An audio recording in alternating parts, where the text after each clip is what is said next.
Sweet.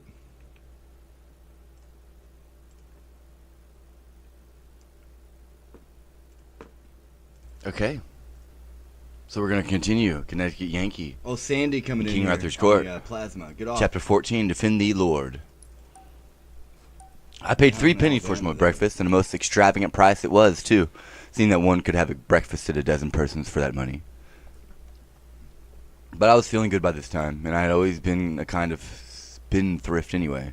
And then these people had wanted to give me the food for nothing, scant as their provision was, and so it was a grateful pleasure to emphasize my appreciation and sincere thankfulness with a good big financial lift, where the money would do so much more good than it would in my helmet, where these pennies being made of iron and not stinted in weight, my $half worth was a good deal of burden to me. I spent money rather too freely in those days, it is true, but one reason for it was that I hadn't got the proportions of things entirely adjusted, even yet, after so long a sojourn in Britain. Hadn't got along to where I was able to absolutely realize that a penny in Arthur's land with a couple of dollars in Connecticut were about one and the same thing. Just twins, as you may say, in purchasing power.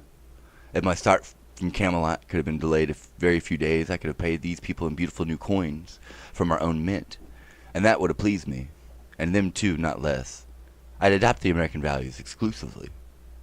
In a week or two now, cents, nickels, dimes, quarters, and $half, and also a trifle of gold be trickling in thin but steady streams all through the commercial veins of the kingdom, and I look to see this new blood freshen up its life.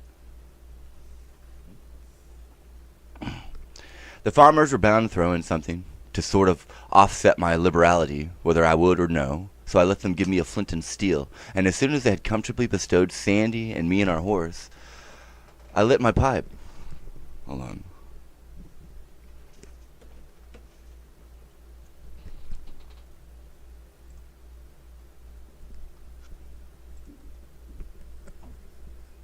I lit my pipe. When the first blasts of smoke shot out through the bars of my helmet, all these people broke for the woods, and Sandy went over backwards and struck the ground with a dull thud. They thought I was one of those fire-belching dragons they had heard so much about from knights and other professional liars. I had infinite trouble to persuade those people to venture back within explaining distance. Then I told them that this was only a bit of enchantment, which would work harm to none but my enemies. And I promised, with my hand on my heart, that if all who felt no enmity toward me would come forward and pass before me, they should see that only those who remained behind would be struck dead. The procession moved with a good deal of promptness. There were no casualties to report, for nobody had curiosity enough to remain behind to see what would happen. I lost some time now, for these big children, their fears gone, became so ravished with wonder over my awe-compelling fireworks that I had to stay there and smoke a couple of pipes before they would let me go. Still, the delay was not wholly unproductive, for it took all the time to get Sandy thoroughly wanted to the new thing, she being so close to it. You know. It plugged up her conversation mill, too, for a considerable while, and that was a gain. But above all other benefits accruing, I had learned something. I was ready for any giant or any ogre that might come along now. We tarried with the holy hermit that night, and my opportunity came about the middle of the next afternoon. We were crossing a vast meadow by way of shortcut, and I was musing absently, hearing nothing, seeing nothing, when Sandy suddenly interrupted a remark which she had begun that morning, with the cry, "Defend thee, Lord! Peril of life is toward!" And she slipped down from the horse and ran a little way and stood. I looked up and saw, far off in the shade of a tree, half a dozen armed knights and their squires, and straightway there was bustle among them and tightening of saddle girths for the mount. My pipe was ready and would have been lit if I had not been lost in thinking about how to bring suppression from this land and restore to all its people their stolen rights and manhood without disobliging anybody. I lit up at once, and by the time I had got a good head of reserved steam on, here they came. All together, too. None of those chivalrous magnanimities which one reads so much about. One courtly rascal at a time, and the rest standing by to see fair play. No, they came in a body. They came with a whir and a rush. They came like a volley from a battery. Came with heads low down, plumes streaming out behind. Lances advanced at level. It was a handsome sight, a beautiful sight, for a man up a tree. I laid my lance in rest and waited, with my heart beating, till the iron wave was just ready to break over me, then spouted a column of white smoke through the bars of my helmet. You should have seen the wave go to pieces and scatter, This was a finer sight than the other one. But these people stopped, 200 or 300 yards away, and this troubled me. My satisfaction collapsed and fear came. I judged I was a lost man. But Sandy was radiant and was going to be elegant, and I stopped her and told her my magic had miscarried somehow or other, and she must mount with all dispatch, and we must ride for life. No, she wouldn't. She said that my enchantment had disabled those knights. They were not riding on because they couldn't. Wait, they would drop out of their saddles presently, and we would get their horses in harness. I could not deceive such trusting simplicity, so I said it was a mistake. That when my fireworks killed it all, they killed instantly. No, the men would not die. There was something wrong about my apparatus. I couldn't tell what, but we must hurry and get away, for these people would attack us again in a minute. Sandy laughed and said, "Lack a day, sir, they be not of that breed. Sir Lancelot will give you battle dragons, and will abide by them, and will assail them again, and yet again, and still again, until he do conquer and destroy them. And so likewise will Sir Pellinore, and Sir Aglavel, and Sir Carados, and mayhap others, but there be none else that will venture it. Let the idle say what the idle will. And la, as to the yonder base rufflers, think ye that had not their fill, but yet desire more? Well then, what are you waiting for? Why don't they leave? Nobody's hindering. Good land, I'm willing to let bygones be bygones, I'm sure. Leave, is it? Oh, give thyself easement as to that. They dream not of it. No, not they. They wait to yield them. Come, really, is that sooth, as you people say? If they want to, why don't they? It would like them much, but in ye what how dragons are esteemed, ye would not hold them blamable. They fear to come. Well then, suppose I go to them instead, and wit ye well, they would not abide your coming. I will go. And she did. She was a handy person to have along on a raid. I would have considered this a doubtful errand myself. I presently saw the knights riding away and Sandy coming back. That was a relief. I judged she had somehow failed to get the first innings. I mean in the conversation. Otherwise the interview wouldn't have been so short. But it turned out that she had managed the business well. In fact, admirably. She said that when she told those people I was the boss, it hit them where they lived. Smote them sore with fear and dread, was her word. And then they were ready to put up with anything she might require. So she swore them to appear at Arthur's court within 2 days and yield them with horse and harness, and be my knights henceforth and subject to my command. How much better she managed that thing than I should have done it myself. She was a daisy.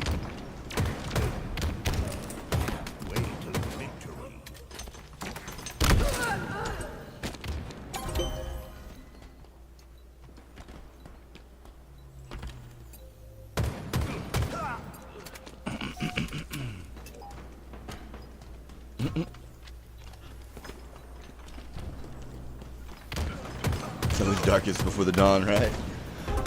Chapter 15, The Connecticut Yankee in King Arthur's Court, Sandy's Tale. If I remember, that's what it went.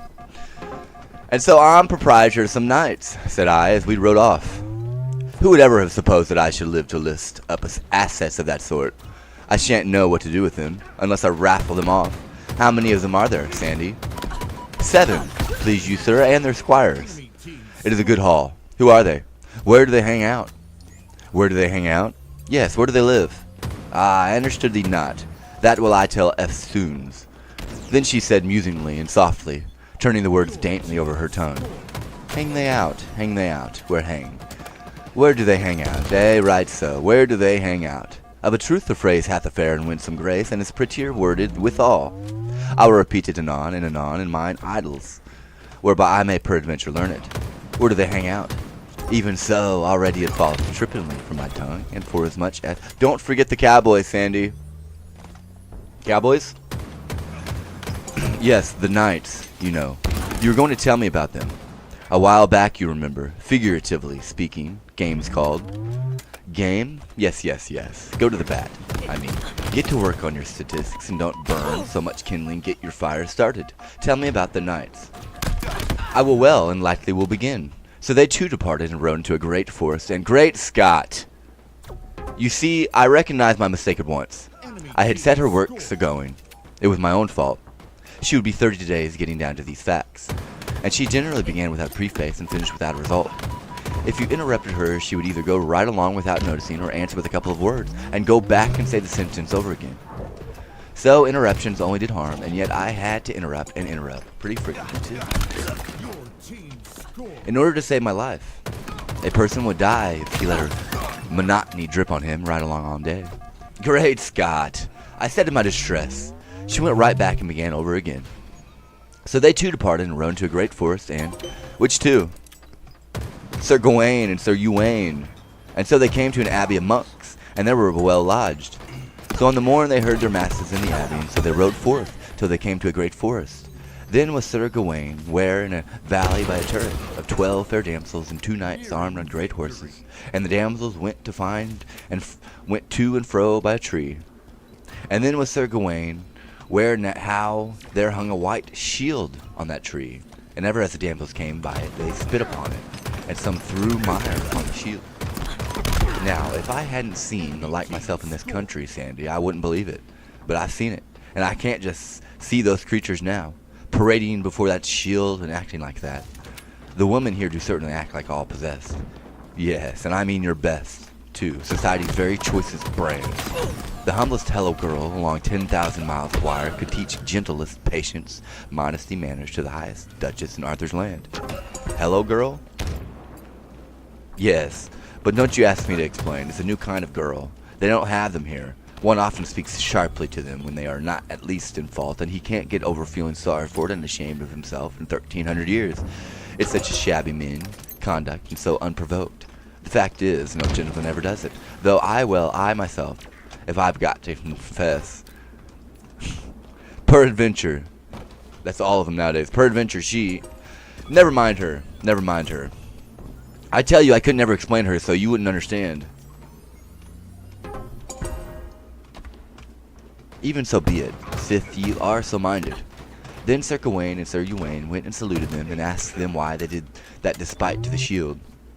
Sirs, said the damsels, we shall tell you. There is a knight in this country that owneth this white shield, and he is passing good man of his hands, but he hateth all ladies and gentlewomen, and therefore we do all his despite to the shield.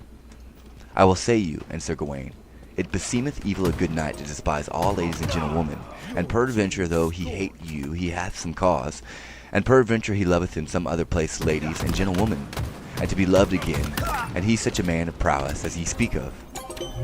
Man of prowess, yes, that is the man to please him, Sandy. Man of brains, that is a thing they never think of. Tom Sawyer's John Heenan. John L. Sullivan. Pity but you could be here. You would have your legs under the round table and a sir in front of your name within the 24 hours. And you could bring about a new distribution of married princesses and duchesses of the court in another 24. The fact is, it is just a sort of polished-up court in Comanches, and there isn't a squaw in it who doesn't stand ready at the dropping of a hat to desert to the buck with the biggest string of scalps at his belt. And he be such a man of prowess as ye speak of, said Sir Gawain. Now what is his name, sir? Said they. His name is Marhaus, the king's son of Ireland. Clayton Del Smith. Son of the king of Ireland, you mean? The other form doesn't mean anything. And look out and hold tight now. We must jump this gully. There we are all right now. This horse belongs in the circus. He is born before his time. I know him well, Sir Uwaine. He is passing good night as any is on live. On live? If you got a fault in the world, Sandy, it is that you're a shade too archaic. But it isn't any matter. For I saw him once proved at a just where many knights were gathered, and that time there might no man withstand him. Ah, said Sir Gawain, damsels, methinketh ye are to blame, for it is to suppose he that hung that shield there will not be long therefrom. And then may those knights match him on horseback, and that is more, your worship, than thus, for I will abide no longer to see a knight's shield dishonoured.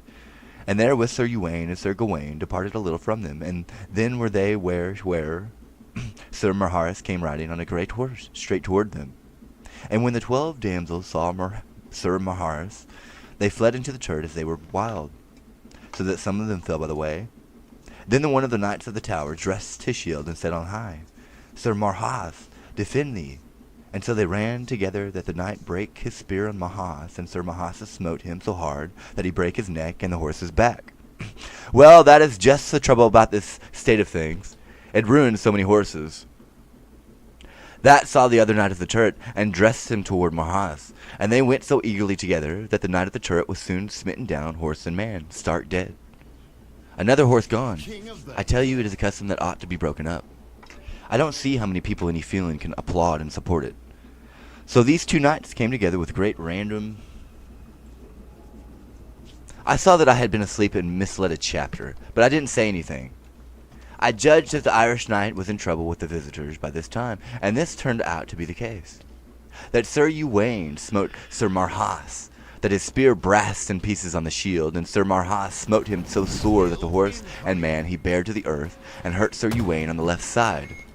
The truth is, Alessandre, these archaics are a little too simple. The vocabulary is too limited, and so by consequence, descriptions suffer in the matter of variety. They run too much to level Sahara's of fact, and not enough to picturesque detail. This throws about them a certain air of the monotonous. In fact, the fights are all alike. A couple of people come together with great random. Random is a good word, and so is exegesis.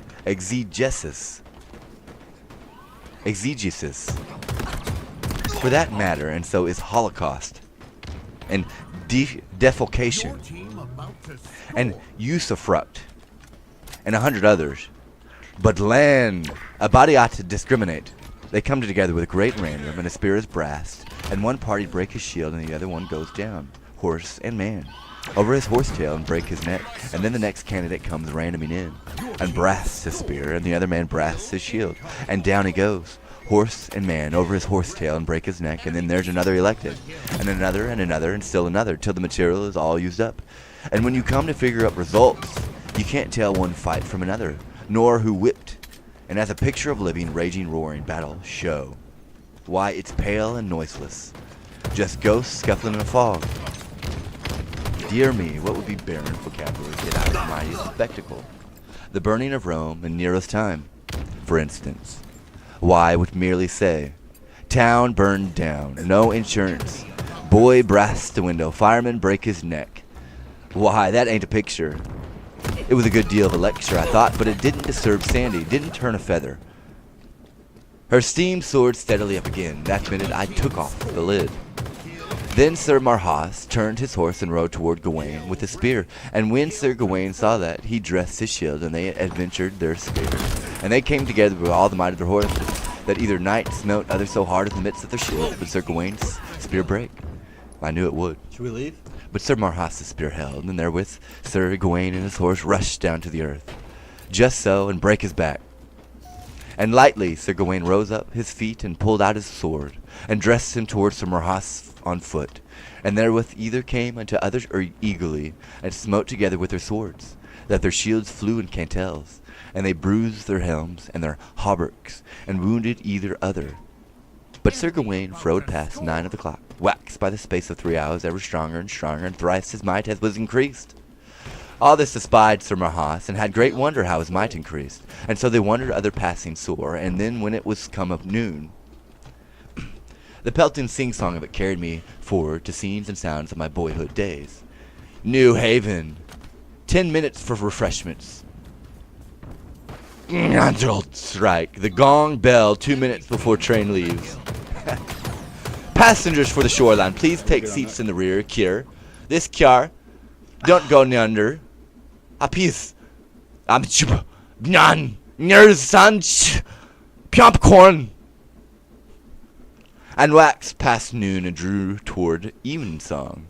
Sir Gawain's strength feebled and waxed passing fate, that aneath he might dare any longer, and Sir Marhaus was then bigger and bigger. Which strange his armor, of course, and yet little would one of these people mind a small thing like that. And so, Sir Knight, and Sir Marhaus, I have well felt that ye are a passing good knight, and a marvellous man of might, as ever I felt any, while it lasteth, and our quarrels are not great, and therefore it were a pity to do you hurt, for I feel you are passing feeble. Aha, said Sir Gawain, gentle knight, ye say the word that I would say. And therewith they took off their helms, and either kissed other, and there they swore together either to love other as brethren. But I lost the thread there and dozed off to slumber, thinking about what a pity it was that men with such a superb strength enabling them to stand up encased in cruelly burdensome iron and drenched with perspiration and hack and batter and bang each other for 6 hours on a stretch, should not have been born at a time when they could put it on to some useful purpose. Take a jackass, for instance. A jackass that has kind of strength and puts it to a useful purpose and is valuable to this world because he is a jackass. But a nobleman is not valuable because he is a jackass. It is a mixture that is always ineffectual and should never have been attempted in the first place. And yet, once you start a mistake, the trouble is done, and you never know what is going to come of it. When I came to myself again and began to listen, I perceived that I had lost another chapter, and that Alisande had wandered a long way off with her people. And so they rode and came into a deep valley full of stones, and thereby they saw a fair stream of water. Above thereby was the head of the stream, a fair fountain, and 3 damsels sitting thereby. In this country, said Sir Marhaus, came never knight since it was Tristan, but he found strange adventures. This is not good form, Alisande. Sir Marhaus, the king's son of Ireland, talks alike all the rest. You ought to give him a brog, or at least a characteristic expletive. By this means, one would recognize him as soon as he spoke, without his ever being named. It is a common literary device with the great authors. You should make him say, in this country be jabbers, came never knight since it was Christen, but he found strange adventures, be jabbers. You see how much better than it sounds. Came never knight, but he found strange adventures, be jabbers. Of a truth, it doth indeed, fair lord, abide. 'Tis passing hard to say, though, and peradventure though will not tarry, but better speed and usage. And then they rode to the damsels, and either saluted other, and the eldest had a garland of gold about her head, and she was 80 winter of age or more. The damsel was, even so, dear lord, and her hair was white under the garland. Cellulo teeth, $9 a set, as like as not. The loose fit kind, that go up and down like a portcullis when you eat, and fall out when you laugh. The second damsel was of 30 winter of age, with a circle of gold about her head. The third damsel was but 15 years of age. Billows of thought came rolling over my soul, and the voice faded out of my hearing. 15? Break my heart. Oh, my lost darling. Just her age, who was so gentle and lovely, and all the world to me, and whom I shall never see again. How the thought of her carries me back over wide seas of memory to a vague, dim time, a happy time, so many, many centuries hence, when I used to wake in the soft summer mornings out of sweet dreams of her and say hello Central, just to hear her voice come melting back to me with a hello Hank. That was music of the spheres to my enchanted ear. She got $3 a week, but she was worth it. I could not follow Alisande's further explanation of who our captured knights were. Now, I mean in case she should ever get to explain who they were. My interest was gone, my thoughts were far away and sad. By fitful glimpses of the drifting tale, caught here and there and now and then, I merely noted in a vague way that each of these 3 knights took one of these 3 damsels up behind him on his horse, and one rode north, and another east, the other south, to seek adventures and meet again in line. After year and day, and without baggage, it was of a piece with the general simplicity of the country. The sun was now setting. It was about 3 in the afternoon when Alisande had begun to tell me who the cowboys were. So she had made pretty good progress with it, for her. She would arrive sometime or other, no doubt, but she was not a person who could be hurried. We were approaching a castle which stood on high ground, a huge, strong, venerable structure whose gray towers and battlements were charmingly draped with ivy, and whose whole majestic mass was drenched with splendors flung from the sinking sun. It was the largest castle we had seen, and so I thought it might be the one we were after, but Sandy said no. She did not know who owned it. She said she had passed it without calling when she went down to Camelot.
start this next one for the 100th time. Go ahead, keep it up.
Getting bored of your own work?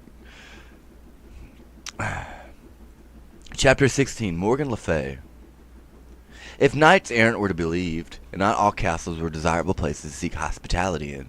As a matter of fact, knights errant were not persons to be believed. That is measured by modern standards of veracity, yet measured by the standards of their own time and scaled accordingly. You got the truth. It was very simple. You discounted a statement 97%. The rest was fact. Now, after making this allowance, the truth remained that if I could find out something about a castle before ringing the doorbell, hailing the warders, it was a sensible thing to do. So I was pleased when I saw in the distance a horseman making the bottom turn off the road that wound down from this castle. As we approached each other, I saw that he wore a plumed helmet and seemed to be otherwise clothed in steel, but bore a curious addition, also a stiff square garment like a herald's tabard. However, I had to smile at my own forgetfulness when I got near and read this sign on his tabard. Persimmon soap. All the prima donna use it. That was a little idea of my own and had several wholesome purposes in view towards the civilizing and uplifting of this nation. Shampoo? In the first place, Red 9? Red 99? In the first place, it was a furtive, underhand blow at this nonsense of knight errantry, though nobody suspected that but me. I had started a number of these people out, but the bravest knights I could get, each sandwiched between bulletin boards bearing one device or another, and I judged that by and by, when they got to be numerous enough, they would begin to look ridiculous. And then even the steel-clad ass that hadn't any board would himself begin to look ridiculous because he was out of the fashion. Secondly, these missionaries would gradually, and without creating suspicion or exciting alarm, introduce a rudimentary cleanliness among the nobility, and from them it would work down to the people, if the priests could be kept quiet. This would undermine the church. Would be a step toward that. Next, education. Next, freedom. And then she would begin to crumble. It being conviction that any established church is an established crime, an established slave pen. I had no scruples, but was willing to assail it in any way or with any weapon that promised to hurt it. Why, in my own former day, in remote centuries not yet stirring in a womb of time. There were old Englishmen who imagined that they had been born in a free country with a Corporation Act, and the tests still in force in it. Timbers propped against men's liberties and dishonored consciences to shore up an established anachronism with. My missionaries were taught to spell out the guilt signs on their tabards. The showy gilding was a neat idea. I could have got the king to wear a bulletin board for the sake of the barbaric splendor. They were to spell out these signs and then explain all to the lords and ladies what soap was, and if the lords and ladies were afraid of it, get them to try it on a dog. The missionary's next move was to get the family together and try it on himself. He was to stop at no experiment, however desperate, that could convince the nobility that soap was harmless. If any final doubt remained, he must catch a hermit. The woods were full of them. Saints they called themselves, and saints they were believed to be. They were unspeakably holy and worked miracles, and everybody stood in awe of them. If a hermit could survive a wash, and that failed to convince a duke, give him up, let him alone. Whenever my missionaries ever became a knight errant on the road, they washed him, and when he got well, they swore him to go and get a bulletin board and disseminate soap and civilization the rest of his days. As a consequence, the workers in the field were increasing by degrees, and the reform was steadily spreading. My soap factory felt a strain early. At first I had only 2 hands, but before I had left home I was already employing 15 and running night and day, and the atmospheric result was getting so pronounced that the king went sort of fainting and gasping around and said he did not believe he could stand it much longer. And Sir Lancelot got so that he did hardly anything but walk up and down the roof and swear, although I told him it was worse up there than anywhere else. But he said he wanted plenty there, and he was always complaining that a palace was no place for a soap factory anyway, and said a man was to start one in his house. He would be damned if he wouldn't strangle them. There were ladies present too, but much these people ever cared for that. They would swear before children, if the wind was their way when the factory was going. You would. The missionary knight name was La Cote Male Tail, and he said that this castle was the abode of Morgan Le Fay, sister of King Arthur, and wife of King Uriens, monarchs of a realm about as big as the District of Columbia. You could stand in the middle of it and throw bricks into the next kingdom. Kings and kingdoms were as thick in Britain as they had been in a little Palestine in Joshua's time, when people had to sleep with their knees pulled up because they couldn't stretch out without a passport. La Cote was much depressed, for he had scored where here the worst failure of his campaign. He had not worked off a cake, yet he had tried off his tricks of the trade, even to the washing of a hermit. But the hermit died. This was indeed a bad failure, for this animal would now be dubbed a martyr, and would take his place among the saints of the Roman calendar. Thus made he his moan, this poor Sir La Cote Male Tail, and sorrowed passing sore. And so my heart bled for him, and I was moved to comfort and stay him. Wherefore I said, "You're a liar, dude. Forbear to grieve, fair knight, for this is not a defeat. We have brains, you and I, and for such as have brains, there are no defeats, but only victories. Observe how we will turn this seeming disaster to an advertisement for our soap, and the biggest one, to draw that was ever thought of, an advertisement that will transform that Mount Washington defeat into a Matterhorn victory. We will put on your bulletin board, patronized by the elect. How does that strike you?" Verily, it is a wonderful bethought. Well, a body is bound to admit that for just a modest little one-line ad, it's a corker. So the poor culprit's grief vanished away. He was a brave fellow, and had done mighty feats of arms in his time. His chief celebrity rested upon the servants of an excursion like this one of mine, which he had once made with a damsel named Maledicent, who was as handy with her tongue as was Sandy, though in a different way. For her tongue churned 40 only railings and insults, whereas Sandy's music was of a kindler sort. I knew his story well, and so I knew how to interpret the compassion that was in his face when he bade me farewell. He supposed I was having a bitter hard time of it. Sandy and I discussed the story as we rode along, and she said that Lacotte's bad luck began with the very beginning of that trip, for the king's fool had overthrown him on the first day, and in such cases it was customary for the girl to desert to the conqueror. But Maledicent didn't do it, and also persistent afterward and sickened him after all his defeats. But said I suppose the victor should decline to accept his spoil. She said that she wouldn't answer. He must. He couldn't decline. It wouldn't be regular. I made a note of that. If Sandy's music got to be too burdensome sometime, I would let a knight defeat me on the chance that she would desert to him. Why are you there? That's the thing they're not understanding. You're not... I'm alive. At this point, you're not allowed to be there. At this point, it's a hostage situation. In due time, we were challenged by the warders from the castle walls, and after a parley admitted, I have nothing pleasant to tell him about that visit. But it was not a disappointment, for I knew Mrs. LaFay by reputation, and was not expecting anything pleasant. She was held in awe by the whole realm, for she had made everybody believe she was a great sorceress. All her ways were wicked, all her instincts devilish. She was loaded to the eyelids with cold malice. All her history was black with crime, and among her crimes murder was common. I was most curious to see her, as curious as I could have been to see Satan. To my surprise, she was beautiful. Black thoughts had failed to make her expression repulsive. Soap. Age had failed to wrinkle her satin skin of mar its bloomy freshness. She could have passed for old Urian's granddaughter.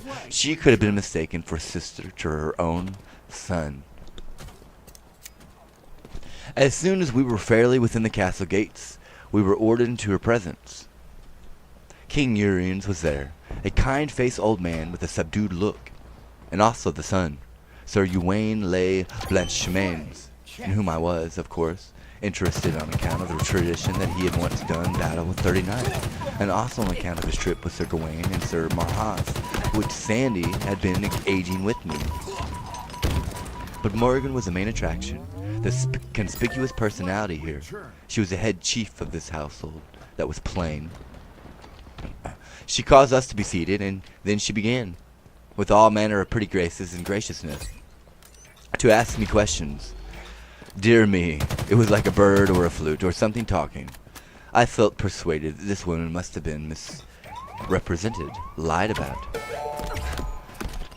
She trilled along, and presently a handsome young page, clothed like a rainbow in as easy and undulatory a movement as a wave, came with something on a golden salver, and kneeling to present it to her, overdid his graces and lost his balance, and so fell lightly against her knee. She slipped a dirk into him, in as matter-of-course a way as another person would have harpooned a rat. Actions speak louder than words. I don't know what to tell you. Poor child. He slumped to the floor, twisted his silken limbs in one great straining contortion of pain, and was dead. Out of the old king was wrung an involuntary of compassion. The look he got made him cut it suddenly short and not put any more hyphens in it. Sir Twain, at a sign from his mother, went to the after room and called some servants, and meanwhile Madame went rippling sweetly along with her talk. I saw that she was a good housekeeper, for while she talked she kept a corner of her eye on the servants to see that they made no balks in standing the body and getting it out. When they came with fresh clean towels, she sent back for the other kind. And when they had finished wiping the floor and were going, she indicated a crimson fleck, the size of a tear, which their duller eyes had overlooked. It was plain to me that Flacotte male tale had failed to see the mistress of the house. Often, how louder and clearer than any tongue does dumb, circumstantial evidence speak. That's two witnesses here. They're pointing at everyone but the person here, I think. Morgan Le Fay, not her, rippled along as musically as ever. Marvelous woman, Mother Mary. And what a glance she had. When it fell in reproof upon those servants, they shrunk and quailed as timid people do when the lightning flashes out is clothed. I'm gonna quit anyway because you're such a little bitch. That's odd, though. I could have got the habit myself. But it was the same with that poor old Brer Urians. He was always on the ragged edge of apprehension. She could not even turn toward him, but he winced. In the midst of talk, actions speak louder than words. If this were like an algorithm, I'm good on that. the finger would be pointed at you. I'm not kidding at all. But it's like, looking back, if you were to look at the arc, like, who? That's the thing about it. From an algorithm perspective. In the midst of the talk, I let drop a complimentary word about King Arthur, forgetting for the moment how this woman hated her brother. No. That one little compliment was enough. She clouded up like storm. She called up her guards and said, Hail me these varlets to the dungeon. That struck cold on my ears, for her dungeons had a reputation. Nothing occurred to me to say or do, but not so with Sandy. As the guard laid a hand upon me, she piped up with the tranquilest confidence and said, God's wounds, dost thou covet destruction, thou maniac? It is the boss. Now what a happy idea that was, and so simple, yet it would never have occurred to me. I was born modest, not all over, but in spots, and this was one of the spots. The effect upon Madame was electrical. It cleared her countenance and brought back her smiles and all her persuasive graces and blandishments, but nevertheless, she was not able to entirely cover up within the fact that she was in a ghastly fright. She said, La, but do list to thine handmaid, as if one gifted with powers like to my might say the thing which I have said, unto one who hath vanquished Merlin, and not be jesting. By mine enchantments I foresaw your coming, and by them I knew you when you entered here. I did but play this little jest with hope to surprise you into some display of your art, as not doubting you would blast the guards with occult fires, consuming them to ashes on the spot. A marvel much beyond my own ability, yet one which I have long been childishly curious to see. The guards were less curious, and got out as soon as they got permission. I will be honest. If you were to go and look at all of it, there's the finger right there. But then there's nobody. It's like a ghost. Like, who the fuck is it?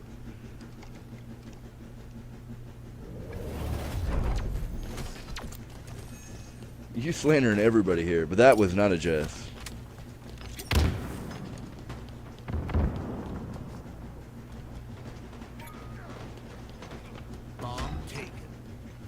I'm talking about things before. He mentioned things before birth. Down the line here, go through it in succession. Lose weight. You know what I mean? All around, lose weight. The balance is not equal here. I'll tell you about it. Actions speak louder than words. I don't know what to tell you there.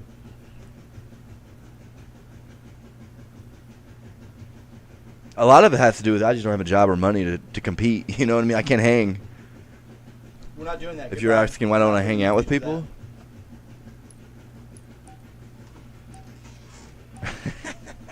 You're not very nice here.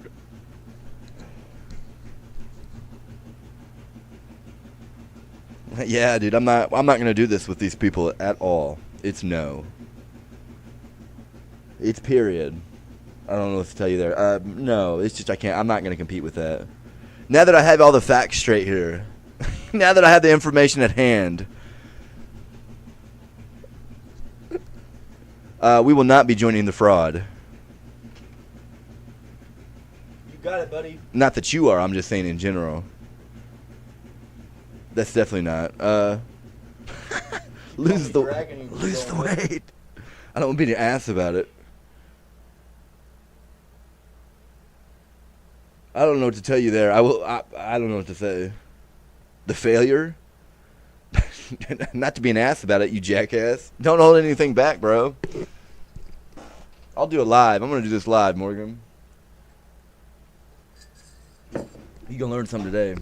I know we love, but... she was kind of an ass, though. I mean, it is her place, though. For no reason. So, see ya. Hey, stop doing that, and then you're an ass. Okay, buddy. On camera, stop doing that. Okay? We don't bum rush. You have yours, I have mine. Actions speak louder than words. You are a lovely being.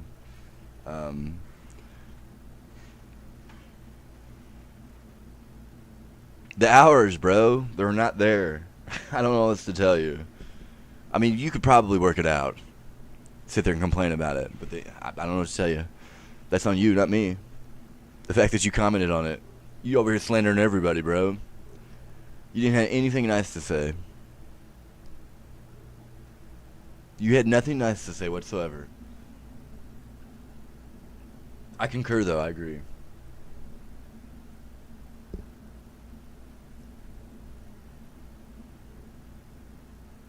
You're talking about a lot of things, dude. So basically what you have right now is the men are refusing to retire. And so the women are excelling. And the younger men are struggling as far as jobs. As far as jobs go. The women are actually they're they're skipping the steps. And they're just jumping right out into the gate. Fresh. You know what I mean? If you were to like, and actually I've happened recently, they'll talk about it, how they already have jobs lined up after school. I'm just saying from trending here, my age group is struggling as far as men, and the women are excelling. I wonder why that is. Are we teaching lessons here, bro? You ain't teaching me anything. I'm the original. I don't know what you're teaching me. I go pro and everything. It just for her and the bro. It just I can't compete. Also, kind of shady there at certain moments, but as was I. But I mean, again, the money, the games and stuff is merely what it comes down to. When we're sitting there talking, I have nothing to tell. Hey, bro, I'm God. I don't know how to tell you this. It's like Luke and Darth Vader. I don't know how to tell you this, bro. As we grow up together, I sit in front of your face. That was a little harsh.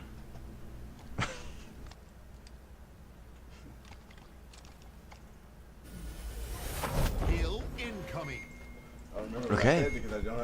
Chapter 17, A Royal Banquet. Madame, seeing me pacific and unresentful, no doubt, judged that I was deceived by her excuse. For her fright dissolved away, and she was soon so importunate to have me give an exhibition and kill somebody, that the thing grew to be embarrassing. However, to my relief, she was presently interrupted by the call to prayers. I will say this much for the nobility, that tyrannically murderous, rapacious, and morally rotten as they were deeply and enthusiastically religious. Nothing could divert them from the regular and faithful performance of the pieties enjoined by the church. More than once I had seen a noble who had gotten his enemy at a disadvantage stop to pray before cutting his throat. More than once I had seen a noble, after ambushing and dispatching his enemy, retire to the nearest wayside shrine and humbly give thanks, without even waiting to rob the body. There was to be nothing finer or sweeter in the life of even Benvenuto Cellini, that rough-hewn saint, 10 centuries later. All the nobles of Britain with their families attended divine service morning and night, daily, in their private chapels, and even the worst of them had family worship 5 or 6 times a day besides. The credit of this belonged entirely to the church. Although I was no friend to the Catholic Church, I was obliged to admit this, and often, in spite of me, I found myself saying, what would this country be without the church? After prayers, we had dinner in a great banqueting hall, which was lighted by 100 of grease jets, and everything was so fine and lavish and rudely splendid as might become the royal decree of the host. At the head of the hall on dais was the table of the king, queen, and their son, Prince Twain. Stretching down the hall from this was the general table on the floor. At this, above the salt, sat the visiting nobles and the grown members of the families of both sexes, the resident court, in effect 61 persons. Below the salt sat minor officers of the household with their principal subordinates, altogether 118 persons sitting, and about as many livered servants standing behind their chairs, or serving in one capacity or another. It was a very fine show. In a gallery, a band with cymbals, horns, harps, and other horrors opened the proceedings with what seemed to be the crude first draft, or original agony of the wail known to later centuries as In the Sweet By and By. It was new, and ought to have been rehearsed a little more. For some reason or other, the Queen had the composer hanged after dinner. It's not very pro. That's what I'm telling you. After this music, the priest, who stood behind the royal table, said a noble long grace and an ostensible laugh. Then the battalion of waiters broke away from their posts and darted, rushed, flew, fetched, and carried, and the mighty singing began. No words anywhere, but absorbing attention to business. The rows of chops opened and shut in vast unison, and the sound of it was like to be muffled burr of subterranean machinery. I know my skill. Thank you. The havoc continued an hour and a half, and unimaginable was the destruction of substantials. Of the chief feature of the feast, the huge wild boar that lay stretched out so portly and imposing at the start, Nothing was left but the semblance of a hoop skirt, and he was but the type and symbol of what had happened to all the other dishes. With the pastries and so on, the heavy drinking began, and the talk. Gallon after gallon of wine and mead disappeared, and everybody got comfortable, then happy, then sparklingly joyous. Both sexes, and by pretty. Pretty noisy. Men told anecdotes that were terrific to hear, but nobody blushed, and when the nub was sprung, the assemblage let go with horse laugh and shook the fortress. Ladies answered back with historiettes that would almost have made Queen Margaret of Navarre or even the great Elizabeth of England hide behind a handkerchief, but nobody hid here, but only laughed. Howled, you may say. And pretty much all of these dreadful stories, ecclesiastic were the hardy heroes, but they didn't worry the chaplain any. He had his laugh with the rest.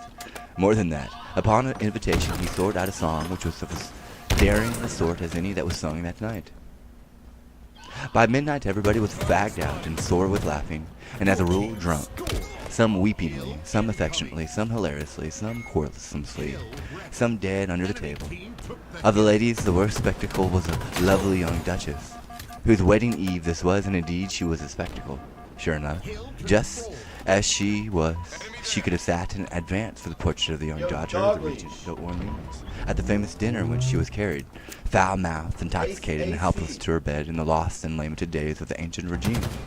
No, you're going to jail, dude. Suddenly, even while the priest was lifting his hands, and all conscious heads were bowed in reverent expectation of the coming blessing, there appeared under the arch of the far-off door at the bottom of the hall an old and bent and white-haired lady, leaning upon a crutch stick, and she lifted the stick and pointed it toward the queen and cried out, "The wrath and curse of God fall upon you, woman without pity, who have slain my innocent grandchild and made desolate this old heart that had nor chick, nor friend, nor stay, nor comfort in all the world but him." Everybody crossed himself in a grisly fright, for a curse was an awful thing on those people. But the queen rose up, majestic, with the death light in her eye, and flung back this ruthless command. "Lay hands on her! To the stake with her!" The guards left their posts to obey. It was a shame. It was a cruel thing to see. What could be done? Sandy gave me a look. I knew she had another inspiration. I said, "Do what you choose." She was up and racing toward the queen in a moment. She indicated me and said, "Madame, he said this may not be. Recall the commandment, or he will dissolve the castle and it shall vanish away like the unstable fabric of a dream." Confound it! What a crazy contract to a pledge to a person. What if the queen... But my consternation subsided there, and my panic passed off. For the queen, all in a collapse, made no show of resistance, but gave a countermanding sign and sunk into her seat. When she reached it, she was sober. There were many of the others. The assemblage rose, whiffed ceremony to the winds, and rushed for the door like a mob, overturning chairs, smashing crockery, tugging, struggling, shouldering, crowding, anything to get out before I should change my mind and puff the castle into the measures of dim vacancies of space. Well, well, well. They were a superstitious lot. It is all a body can do to conceive of it. There he goes, he's trying to sway it right now. The poor queen was so scared and humble that she was even afraid to hang that composer without first consulting me. I was very sorry for her. Indeed, anyone would have been, for she was really suffering, so I was willing to do anything that was reasonable, and had no desire to carry things to wanton extremities. I therefore considered the matter thoughtfully, and ended by having the musicians ordered into her presence to play that sweet By and By again, which they did. Then I saw that she was right, and gave her permission to hang the whole brand. This little relaxation of sternness had a good effect upon the queen. A statesman gained little by the arbitrary exercise of ironclad authority upon all occasions that offer, for this wounds the just pride of his subordinates and thus tends to undermine his strength. A little concession, now and then, where it can do no harm, is the wise policy. Get that dude out. Get him out. Now that the queen was at ease in her mind once more, immeasurably happy, her wine naturally began to assert itself again, and it got a little start of her. I mean, it set her music going, her silver bell of a tongue. Dear me, she was a master talker. It would not become me to suggest that it was pretty late and that I was a tried man and very sleepy. I wish I had gone to bed when I had a chance. Now I must stick it out. There was no other way. So she tinkled along and along in the otherwise profound and ghostly hush of the sleeping castle, until by and by there came, as it were deep down under us, a fairway sound, as if a multiple shriek. with an expression of agony that made my flesh crawl. The queen stopped, and her eyes widened with pleasure. She tilted her graceful head as a bird does when it listens. The sound bored its way up through the stillness again. "What is it?" I said. "It is truly a stubborn soul, and endureth long. It is many hours now." "Endureth what?" "The rack. Come, ye shall see a blithe sight, and ye yield not his secret now. Ye shall see him torn asunder." What a silky smooth hellion she was, and so composed and serene. When the cords all down my legs were hurting in sympathy with that man's pain, conducted by mailed guards bearing flaring torches, we tramped along echoing corridors and down stone stairways dank and dripping, and smelling of mold and ages of prison night. A chill, uncanny journey and a long one, and not made the shorter the cheerier by the swift talk, which was about the sufferer and his crime.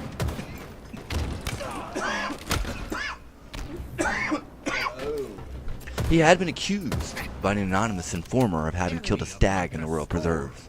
I said, "Anonymous testimony isn't just the right thing, Your Highness. It was fair to confront and accuse with the accuser." I had not thought of that as being of small consequence, but I could not, for that the accuser came masked by night, and told the forester, and straightway got him hence again. And so the forester knoweth him not. This is the unknown, the only person who saw the stag killed? Marry, no man saw the killing, but this unknown saw this hardy wretch near to the spot where the stag lay, and came with right loyal zeal and betrayed him to the forester. So the unknown was near the dead stag too? Isn't it just possible that he did the killing himself? His loyal zeal in a mask looks just a shade suspicious. But what is your Highness' idea of racking the prisoner? Where is the prophet? He will not confess else. And then were his soul lost. For his crime his life is forfeited by the law, and of a surety will I see that he payeth it. But it were peril in my own soul to let him die unconfessed and unabsolved. Nay, I were a fool to fling me into hell for his accommodation. But, Your Highness, suppose he has nothing to confess. As to that we shall see anon. And I rack him to death, and he confess not. It will peradventure show that he had indeed not to confess. You will grant that is sooth? Then shall I not be damned for an unconfessed man that had not to confess? Wherefore I shall be safe. It was stubborn unreasoning of the time. It was useless to argue with her. Arguments had no chance against petrified training. They wear it as little as the waves wear a cliff, and her training was everybody's.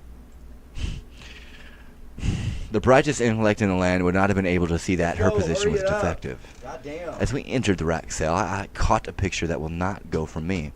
I wish it would. A native young giant of 30 or thereabouts lay stretched upon the frame on his back, with his wrists and ankles tied in ropes, which led over windlasses at either end. There was no color in him. His features were contorted and set, and sweet drops stood upon his forehead. Red Dead Redemption? A priest bent over him on each side. The executioner stood by. Guards were on duty. Smoking torches stood in sockets along the walls. In a corner crouched a poor young creature, her face drawn with anguish, a half-wild and hunted look in her eyes, and in her lap lay a little child asleep. Just as we stepped across the threshold, the executioner gave his machine a slight turn, which wrung a cry from both the prisoner and the woman. But I shouted, and the executioner released the strain without waiting to see who spoke. I could not let this horror go on. It would have killed me to see it. I asked the queen to let me clear the place and speak to the prisoner privately. And when she was going to object, I spoke in a low voice and said I did not want to make a scene before her servants, but I must have my way. For I was King Arthur's representative, and was speaking in his name. She saw she had to yield. I asked her to endorse me to these people and then leave me. It was not pleasant for her, but she took the pill and even went further than I was meaning to require. I only wanted the backing of her own authority, but she said, "You will do in all things as the Lord shall command." It is the boss. The man? You're basically talking about the man. Like, quote-unquote, the man. The boss. It was certainly a good word to conjure with. You could see it by the squirming of these rats. I'm not doing that, guys. Bitch. At all. I don't want any dead space. I don't The care Queen's what guards you have fell in the going line. on. Who the Take it fuck somewhere are else. you? I do not care. I'm not arguing. Get the fuck out. The Queen's guards You're fell not in the line, involved. and she and they marched away, and their torchbearers woke the echoes of the cavernous tunnels Stupid with a measured fucking beat girl. of the retreating footfalls. I cannot wait. I had the prisoner taken from the rack and placed upon his head, and medicaments applied to his hurts, and wine given to him to drink.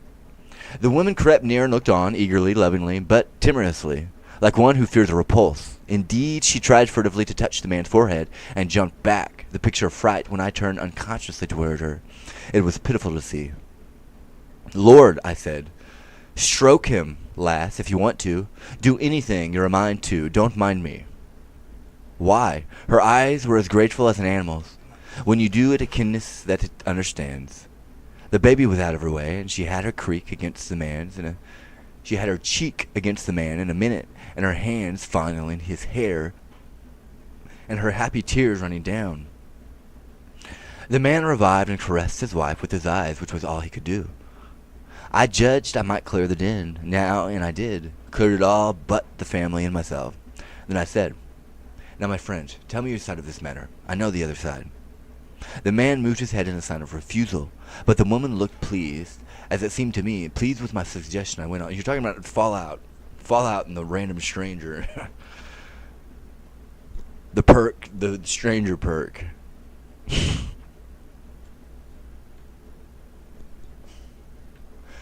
"You know of me?" "Yes, all do, in Arthur's realms.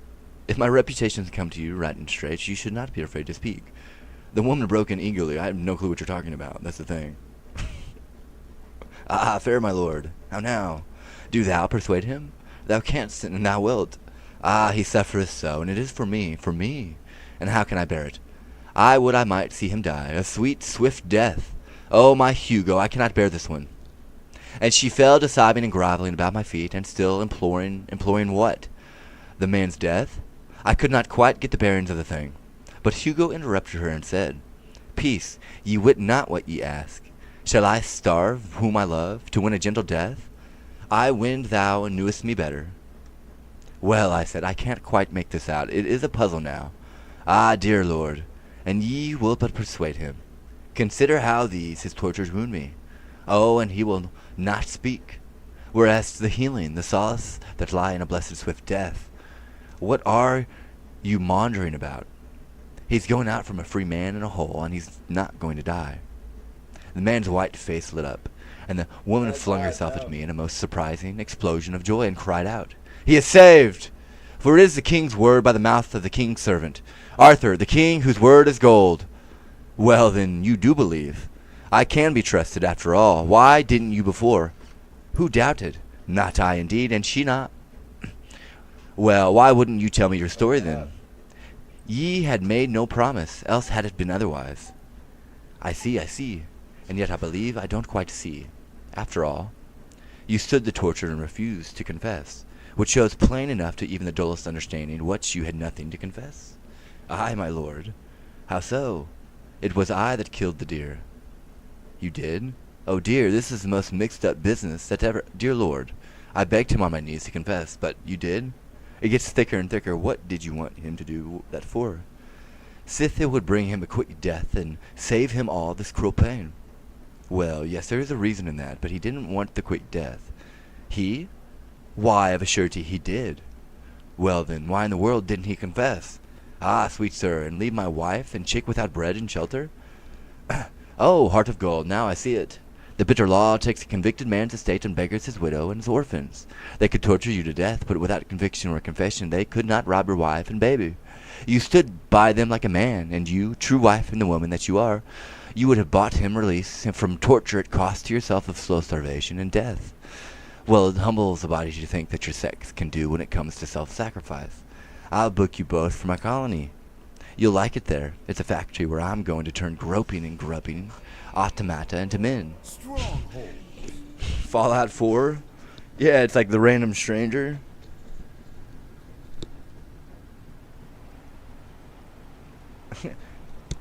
There's a GIF that explained it when I was going through Instagram. It was Ryan Reynolds in the background. There was like explosions. He was coming out of the police precinct, and there were explosions.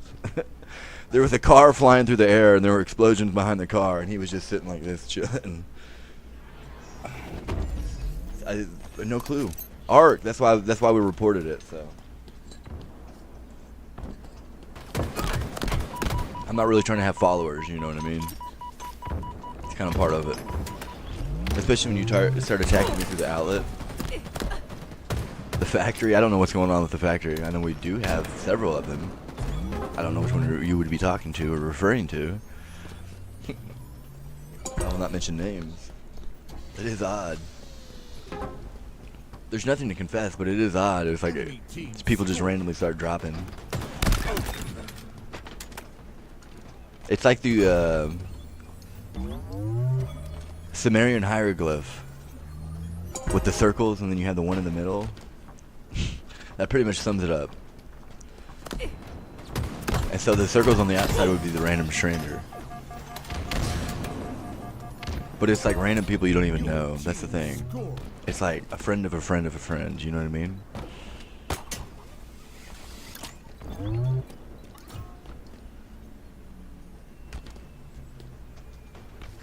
Go through the list here. That is odd that you mentioned that. Like I said, it's like an algorithm. As I sit here and just mingle and sit and think. You're also talking about a deer that I hit out in Oak Ridge. I'll be honest. You have chance. The doe? You're talking about a deer. So I went on a cruise at night just to see what would happen. And so I was going down Oak Ridge on the straightaway. And a herd of deer. Dude, I was going about like 50 miles an hour. And this deer decided it wanted to run with me. So, I mean, it ran with me for like 5 seconds. I saw it. I had time to slow down. I didn't even slow down. It was like I moved with the deer. So the deer jutted in front of me. So as it jutted in front of me, I maneuvered with it. And so I didn't hit it. It like bounced off. Because I moved with it, it basically like, it pulled the rug out from under the deer and it slipped. I hit it, but I didn't hit it, you know what I mean? Because of the laws of physics.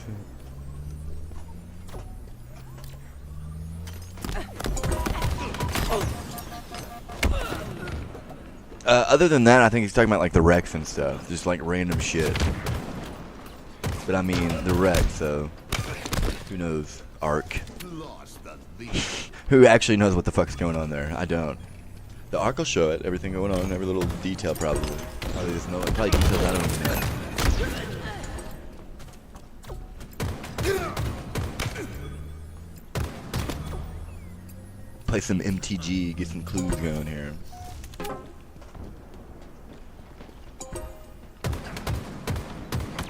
It could be like a natural cause thing, like a lightning bolt. You know what I mean? Doubtful, but it seems to me like Wi-Fi maybe, or some wrecks intentionally being done.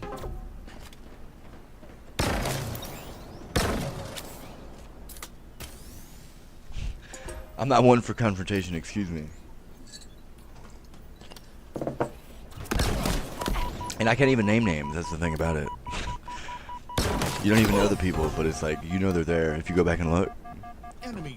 Again, it's like you're walking around your path and like right behind you, cars are flying behind you. I promise you.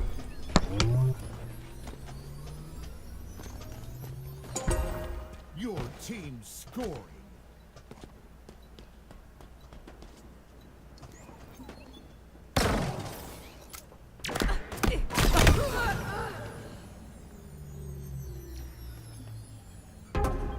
Enemy team scoring. Okay, restart that. I forgot about that. Thank you for reminding me. Alright. And I was butchering it, so. Number 18, in the Queen's Dungeons. Well, I arranged all that, and I had the man sent to his home. I had a great desire to rack the executioner, not because he was good, painstaking and pain-giving official, for surely it was not to be his discredit that he performed his functions well, but to pay him back for wantonly cuffing and otherwise distressing that young woman. The priest told me about this and were generously hot to have him punished. Something of this disagreeable sort was turning up every now and then.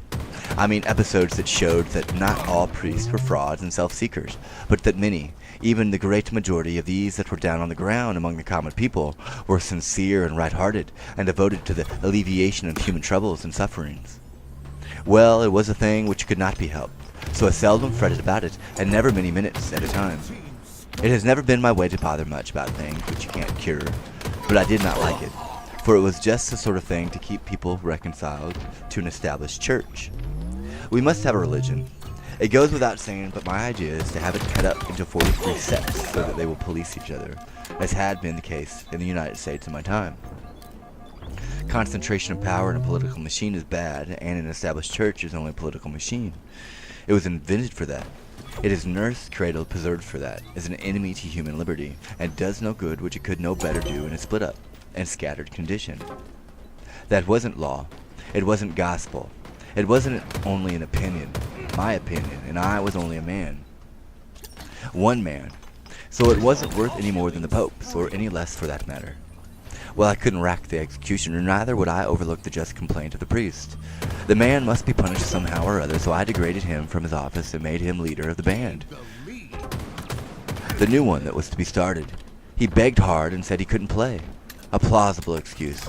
But to Thin, there wasn't a musician in the country that could. Perfect. The Queen was a good deal outraged. Next morning when she found she was going to have either Hugo's life nor his property. But I told her she must bear this cross, that while by law and custom she certainly was entitled to both the man's life and his property, there was extenuating circumstances, and so in Arthur the King's name I had pardoned him. The deer was ravaging in the man's field, and he had killed it in a sudden passing, and not for gain, and he had carried it into the royal forest in the hope that they might make detection of the misdoer impossible. Confound her. I couldn't make her see that sudden passion is an extenuating circumstance, the killing of innocent, or of a person. So I gave it up and let her sulk it out. I did not think I was going to make her see it by remarking that her own sudden passion in the case of the page modified that crime. Crime, she explained. How thou talkest, crime. Forsooth, man, I am going to pay for him. Oh, it was no use to waste sense in her. Training is everything. Training is all there is to a person. We speak of nature. It is folly. There is no such thing as nature. What we call by that misleading name is merely hereditary in training. We have no thoughts of our own, no opinions of our own. They are transmitted to us, trained into us. All that is original in us, and therefore fairly credible or discreditable to us, can be covered up and hidden by a point of a cambric needle. All the rest things Adam contributed by and inherited from the procession of the ancestors that stretches back a billion years to the Adam clam, or grasshopper, or monkey from whom our race has been so tediously and ostentatiously and unprofitably developed. And as for me, all that I think about in this plodding, sad pilgrim, this pathetic drift between eternities, is to look out and humbly live a pure and high and blameless life, and save that one microscopic atom in me that is truly me. The rest may land on Sheol and welcome for all I care. No, confound her.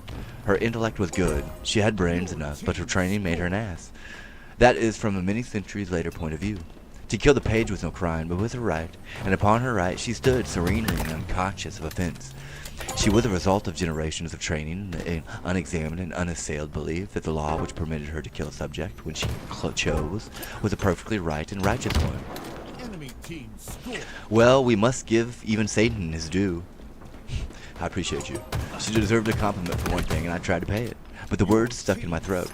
She had a right to kill the boy, but she was in no wise obliged to pay for him. That was a law for some other people, but not for her. She knew quite well that she was doing a large and generous thing to pay for the lad, and that I ought, in common fairness, to come out with something handsome about it. But I couldn't. My mouth refused.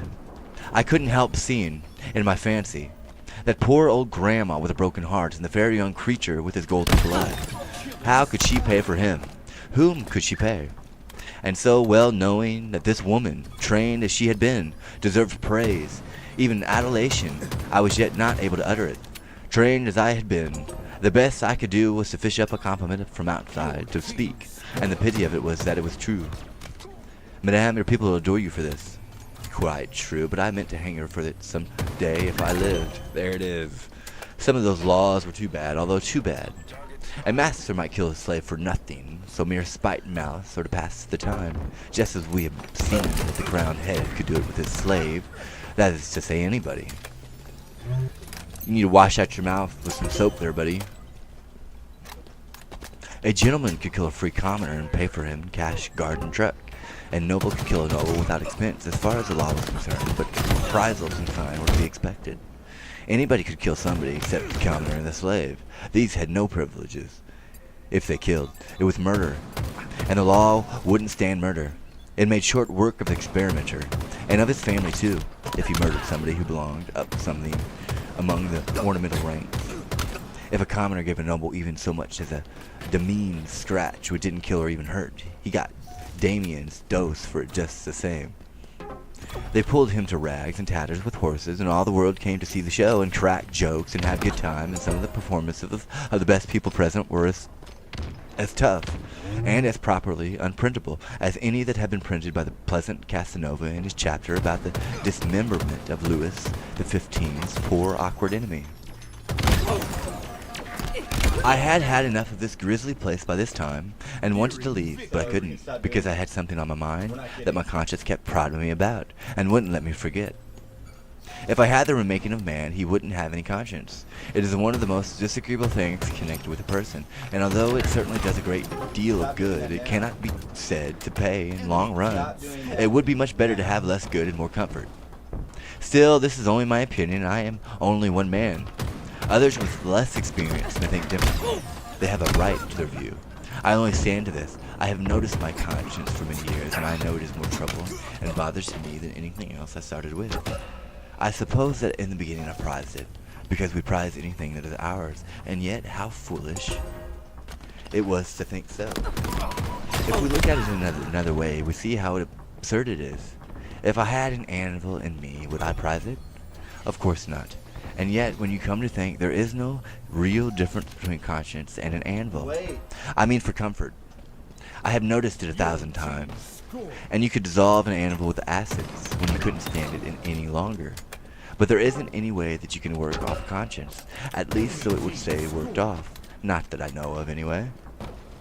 There was something I wanted to do before leaving, but it was a disagreeable matter, and I hated to go at it. Well, it bothered me all the morning, and I could have mentioned it all to the old king. But what would be the use? He was but an extinct volcano. He had been active in his time, but his fire was out this good while. He was only a stately ash pile now, gently enough and kindly enough for my purpose, without doubt, but not usable. He was nothing, this so-called king. The queen was the only power there, and she was a Vesuvius as a favor. She might consent to warm a flock of sparrows for you, but then she might take that very opportunity to turn herself loose and bury a city. I'm not arguing. However, I reflected that, as often as any other way, when you are expecting the worst, you get something that is not so bad after all. So I braced up and placed my matter before Her Royal Highness. I said I had been having a general jail delivery at Camelot and among neighboring castles, and with her permission I would like to examine her collection. Her bric-a-brac, that is to say, her prisoners. She resisted, but I was expecting that. But she finally consented. I was expecting that too, but not so soon. That about ended my discomfort. She called her guards and torches, and we went down into the dungeons. These were down under the castle's foundations, and mainly were small cells hollowed out of the living rock. Some of these cells had no light at all, and one of them was a woman, in foul rags, who had sat on the ground, and would not answer a question or speak a word, but only looked up at once or twice through a cobweb of tangled hair, as if to see what casual thing it might be that was disturbing with sound and light, the meaningless, dull dream that would become her life. After that she sat bowed, with her dirt-caked fingers idly interlocked in her lap, and gave no further sign. This poor rack of bones was a woman of middle age, apparently, but only apparently. Let's hurry up here. She had been there 9 years, and was 18 when she entered. She was a commoner, and had been sent here on her bridal night by Sir Bruce St. Pite, a neighboring lord whose vassal her father was, and to which the lord she had refused what has since been called la truite de seigneur, and moreover had obsessed violence to violence, and spilt half a gill of his almost sacred blood. The young husband had interfered at that point, believing the bride's life in danger, and had flung the noble out into the midst of the humble and trembling wedding guest in the parlor, and left him there astonished at this strange treatment, and implacably embittered against both bride and groom. The said lord, being cramped for dungeon room, asked the queen to accommodate his two criminals, and here in her Bastille they had been ever since. Hither indeed they had come before their crime was an hour old, and had never been such other since. Here they were, kennelled like toads in the same rock. They had passed 9 pitch-dark years within 50 feet of each other, yet neither knew whether the other was alive or not. All the first years their only question had been, ask what beseechings and terrors that might have been stones, that might have moved stones. In time, perhaps, but hearts are not stones. Is he alive? Is she alive? But they had never got an answer, and at last that question was not asked any more, or any other. I wanted to see the man, after hearing all this. He was 34 years old and looked 60. He sat upon a squared block of stone, with his head bent down, his forearms resting on his knees, his long hair hanging like a fringe before his face, and he was muttering to himself. He raised his chin and looked us slowly over in a listless, dull way, blinking with the distress of the torchlight, then dropped his head and fell to muttering again, and took no further notice of us. There were some pathetically suggesting dumb witnesses present. On his wrists and ankles were cicatrices, old smooth scars, and fastened to the stone on which he sat was a chain with manacles and fetters attached. But this apparatus lay idle on the ground and was thick with rust. Chains ceased to be needed after the spirit had gone out of a prisoner. I could not rouse the man, so I said we would take him to her and see. To the bride who was the fairest thing in the earth to him once. Roses, pearls, and dew made flesh. For him a wonderwork, the masterwork of nature, with eyes like no other eyes, the voice like no other voice, and a freshness and lithe young grace and beauty that belonged properly to the creatures of dreams, as he thought, and to no other. The sight of her would set his stagnant blood leaping. The sight of her. But it was a disappointment. They sat together on the ground and looked dimly wondering into each other's face a while, with a sort of weak animal curiosity, then forgot each other's presence and dropped their eyes, and you saw that they were away again and wandering in some far land of dreams and shadows that we know nothing about. I had them taken out and sent to the friends. The Queen did not like it much. Not that she felt any personal interest in the matter, but she thought it disrespectful to Sir Bruce St. Pete. However, I assured her that if he found he couldn't stand it, I wouldn't fix him so that he could.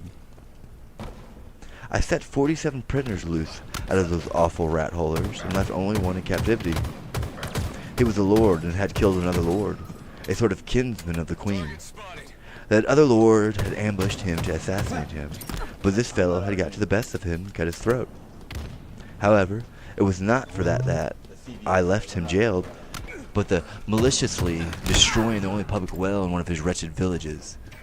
The Queen was bound to hang him for killing her kinsman, but I would not allow it. It was no crime to kill an assassin, but I said I was willing to let her hang for him destroying the well. So she concluded to put up with that, as it was better than nothing. Dear me, for what trifling offenses the most of those 47 men and women were shut up there. Indeed, some were there for no distinct offense at all, but only to gratify somebody's spite, and not always the Queen's by any means, but a friend's. The newest prisoner's crime was a mere remark which he had made. He said he believed that men were about all alike, and one man as good as another, bearing clothes. He said he believed that if you were to strip the nation naked and send a stranger through the crowd, he couldn't tell the king from a quack doctor, nor a duke from a hotel clerk. Apparently here was a man whose brains had not been reduced to an ineffectual mush by idiotic training. I set him loose and sent him to the factory. Some of the cells carved in the living rock were just behind the face of the precipice, and in each of these an arrow slit had been pierced outward to the daylight, and so the captive had a thin ray from the blessed sun for his comfort. The case of one of those poor fellows was particularly hard. From his dusky swallow's hole, high up in that vast wall of native rock, he could peer out through the arrow slit and see his own home off yonder in the valley. And for 22 years he had watched it, with heartache and longing, through that crack. He could see the lights shine there at night, and in the daytime he could see figures go in and come out. His wife and children, some of them, no doubt, though he could not make out at that distance. In the course of years he noted festivities there, and tried to rejoice, and wondered if they were weddings or what they might be. And he noted funerals, and they wrung his heart. He could make out the coffin, and he could not determine its size, and so could not tell whether it was a wife or child. He could see this procession form with priests and mourners, and move solemnly away, bearing the secret with them. He had left behind him 5 children and a wife, and in 19 years he had seen 5 funerals issue, and none of them humble enough to pomp to donate a servant. So he had lost 5 of his treasures. There must still be one remaining, one now infinitely, unspeakably precious. But which one? Wife or child? That was the question that tortured him by night and by day, asleep and awake. Well, to have an interest of some sort in half a ray of light, when you are in a dungeon, is a great support to the body and preserver of the intellect. This man was in pretty good condition yet. By the time he had finished telling me his distressful tale, I was in the same state of mind that you would have been in yourself if you have got average human curiosity. That is to say, I was to burning up as he was to find out which member of the family it was that was left. So I took him over home myself, and an amazing kind of surprise party was too. Typhoons and cyclones of frantic joy, and whole Niagaras of happy tears. And by George, we found that aforetime young matron graying toward the imminent verge of her half-century, and the babies all men and women, and some of them married and experimenting family-wise themselves, for not a soul of the tribe was dead. Conceive the ingenious devilishness of that queen. She had a special hatred for his prisoner, and she had invented all those funerals herself to scorch his heart with, and the sublimest stroke of genius of the whole thing was leaving the family and voice of funeral short, so as to let him wear his poor old soul out guessing. But for me, he never would have got out. Morgan Le Fay hated him with her whole heart, and she never would have softened toward him. And yet his crime was committed more in thoughtlessness than deliberate depravity. He had said she had red hair. Well, she said, but that was no way to speak of it. When red-headed people are above a certain social grade, their hair is auburn. Consider it, among these 47 captives, there were 5 whose names, offenses, and dates of incarceration were no longer known. 1 woman and 4 men, all bent and wrinkled, and mine distinguished patriarchs.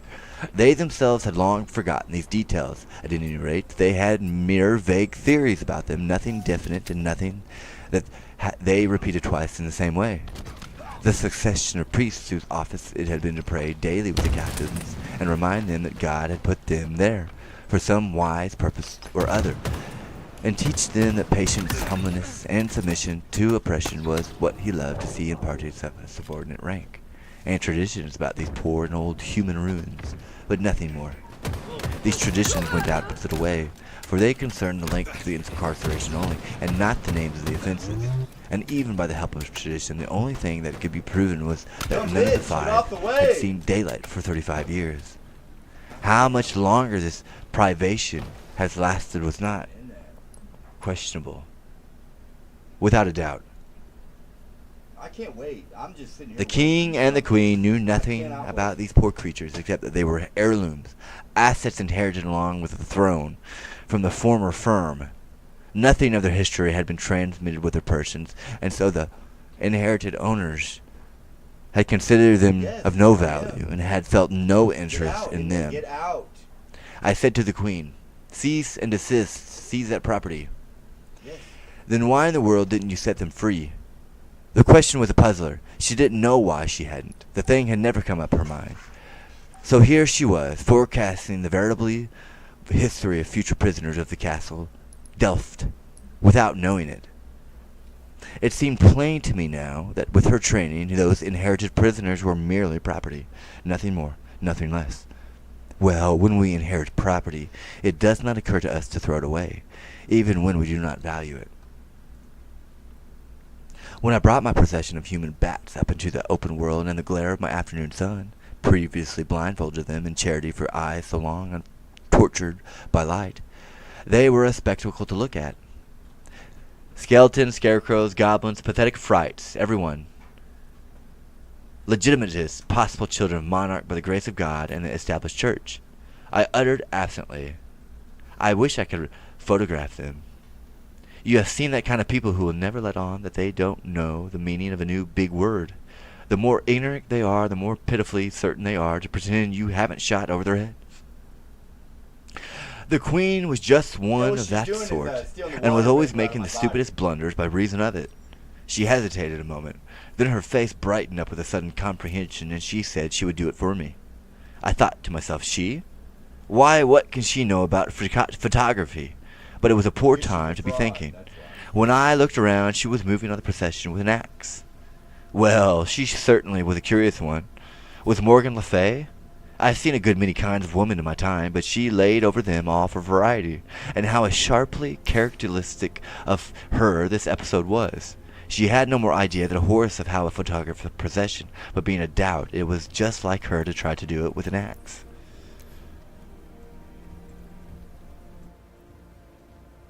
Excuse me for a second.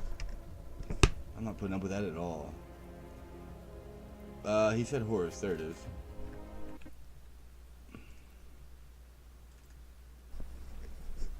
Trying to get the congregation involved here.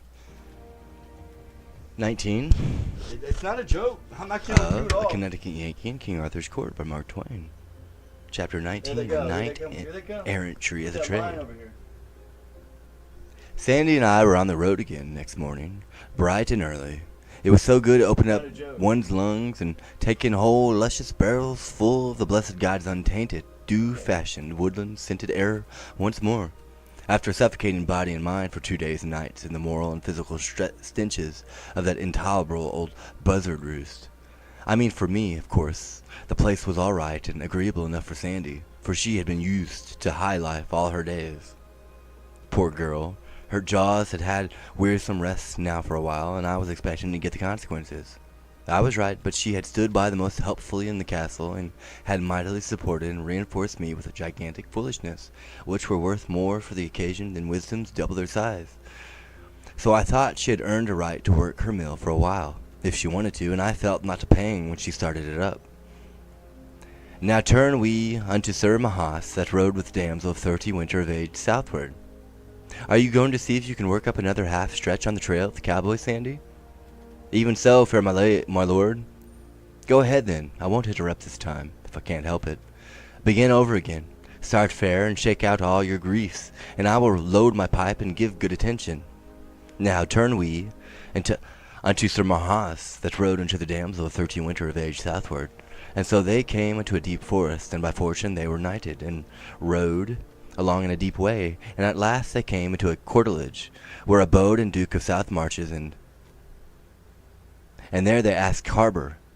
And on the morn the Duke sent unto Sir Marhaus, and bade him make him ready. And so Sir Marhaus arose and armed him, and there was a mass sung before him, and he brake his fast, and so mounted on a horseback in the court of the castle. There they should do the battle. So there was the Duke already on horseback, clean armed, and his 6 sons by him, and every each had a spear in his hand. And so they encountered, whereas the Duke and his 2 sons brake their spears upon him. But Sir Marhaus held up a spear and touched none of them. Then came the 4 sons by couples, and 2 of them brake their spears, and so did the other 2. And all this while Sir Marhaus touched them not. Then Sir Marhaus ran to the Duke, and smote him with his spear, and horse and man fell to the earth. And so he served his sons. And then Sir Marhaus alight down, and bade the Duke yield him, or else he would slay him. And then some of his sons recovered, and would have set upon Sir Marhaus. Then Sir Marhaus said to the Duke, Cease thy sons, or else I will do the uttermost to you all. When the Duke saw he might not escape the death, he cried to his sons, and charged them to yield them to Sir Marhaus. And they kneeled all down, and put the pommels of their swords of the knight, and so he received them. And then they holp up their father, and so by their common assent promised unto Sir Marhaus never to be foes unto King Arthur. And thereupon at Whitsuntide, after it came to he and his sons, and put them in the king's grace. Even so standeth the history, fair Sir Boss. Now ye shall be wit with that very Duke and his 6 sons, are they whom but few days past you also did overcome and send to Arthur's court. Gibberish. Why, Sandy, you can't mean it. And I speak not sooth, let it be the worse for me. Well, now who would ever have thought it? 1 whole Duke and 6 dukelets. Why, Sandy, it was an elegant haul. Knight errantry is a most chuckle-headed trade, and it is tedious hard work too, but I begin to see that there is money in it, after all, if you have luck. Not that I would ever engage in it as a business, for I wouldn't.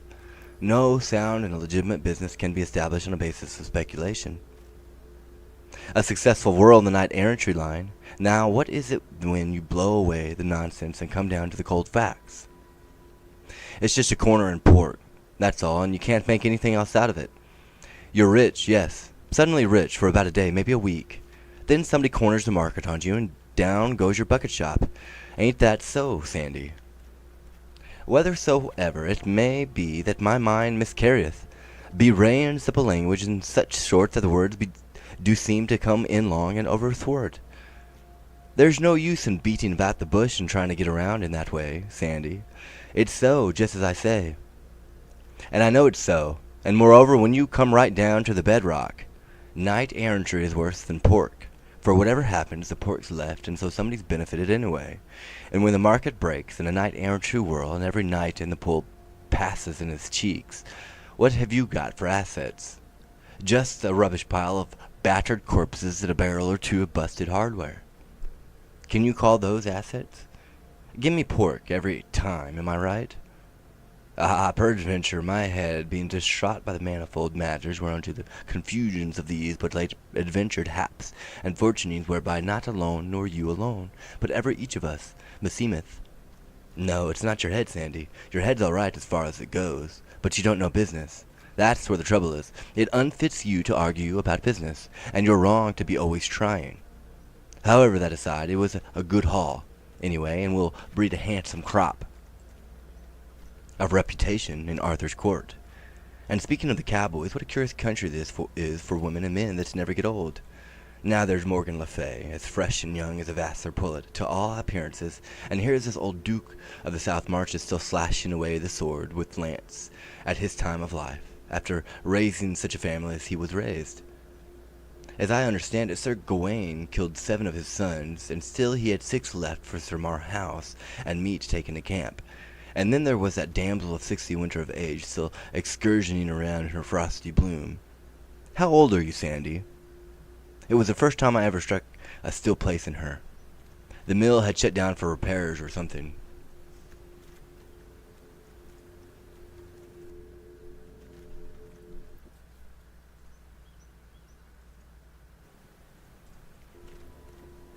Chapter 20. The Ogre's Castle. Between 6 and 9 we made 10 miles, which was plenty for a horse-carrying triple, man, woman, and armor. Then we stopped for long nooning under some trees by a limpid brook. Wrightso came by, and by at night riding, and so he drew near he made dolorous moan, and by the words of it I perceived that he was cursing and swearing. Yet nevertheless was I glad of his coming, for that I saw he bore a bulletin board whereon it in letters all of shining gold was writ, "Use Peterson's prophylactic toothbrush, all the go." I was glad of his coming, for even by this token I knew him for knight of mine. It was Sir Maddock de la Montaigne, a burly great fellow whose chief distinction was that he had come within an ace of sending Sir Lancelot down over his horse tail once. It was never long in a stranger's presence without finding some pretext or other to let out the great fact. But there was another fact of nearly the same size, which he never pushed upon anybody unasked, and yet never withheld when asked. That was that the reason he didn't quite succeed was that he was interrupted and sent down over horsetail himself. This innocent vast lubber did not see any particular difference between the two facts. I liked him, for he was earnest in his work and very valuable, and he was so fine to look at, with his broad mailed shoulders, and the grand leonine set of his plumed head, and his big shield with its quaint device of a gauntleted hand clutching a prophylactic toothbrush, with motto, "Try no you don't." This was a toothwash that I was introducing. He was aweary, he said, and indeed he looked it, but he would not alight. He said he was after the stove-polish man, and with this he broke out, cursing and swearing anew. The bulletin boarder referred to was Sir Ossace of Surlus, a brave knight, and of considerable celebrity on account of his having tried conclusions in a tournament once, and with no less a mogul than Sir Gareth himself, although not successfully. He was of a light and laughing disposition, and to him nothing in this world was serious. It was for this reason that I had chosen him to work up a stove-polish sentiment. There were no stoves yet, and so there could be nothing serious about stove polish. All that the agent needed to do was to deftly and by degrees prepare the public of the great change and have them established in predilections toward neatness against the time when the stove should appear upon the stage. Sir Maddock was very bitter and brake out anew with cursings. He said he had cursed his soul to rags, and yet he would not get down from his horse. Neither would he take any rest or listen to any comfort until he should have found Sir Osace and settled this account. It appeared what I could have pieced together of this unprofane fragments of his statement that he had chanced upon Sir Osace at dawn of the morning, and been told that he would make a short cut across the fields and swamps and broken hills and glades. He could head off a company of travelers who would be rare customers of prophylactics and toothwash. With characteristic zeal, Sir Maddock had plunged away at once upon this quest, and after 3 hours of awful cross-lot riding had overhauled his game. And behold, it was the 5 patriarchs that had been released from the dungeons the evening before. Poor old creatures, it was all 20 years since any of them had known what it was to be, equipped with any remaining snag or remnant of a tooth. Blank, blank, blank him, said Sir Maddock, and I do not stove polish him, and I may find him. Leave it to me, for never no knight that I hight Osace or aught else may do me this disservice and bide on alive, and I may find him, the which I have thereunto sworn a great oath this day. And with these words and others, he lightly took his spear and gat him thence. In the middle of this afternoon we came upon one of those very patriarchs ourselves, in the edge of a poor village.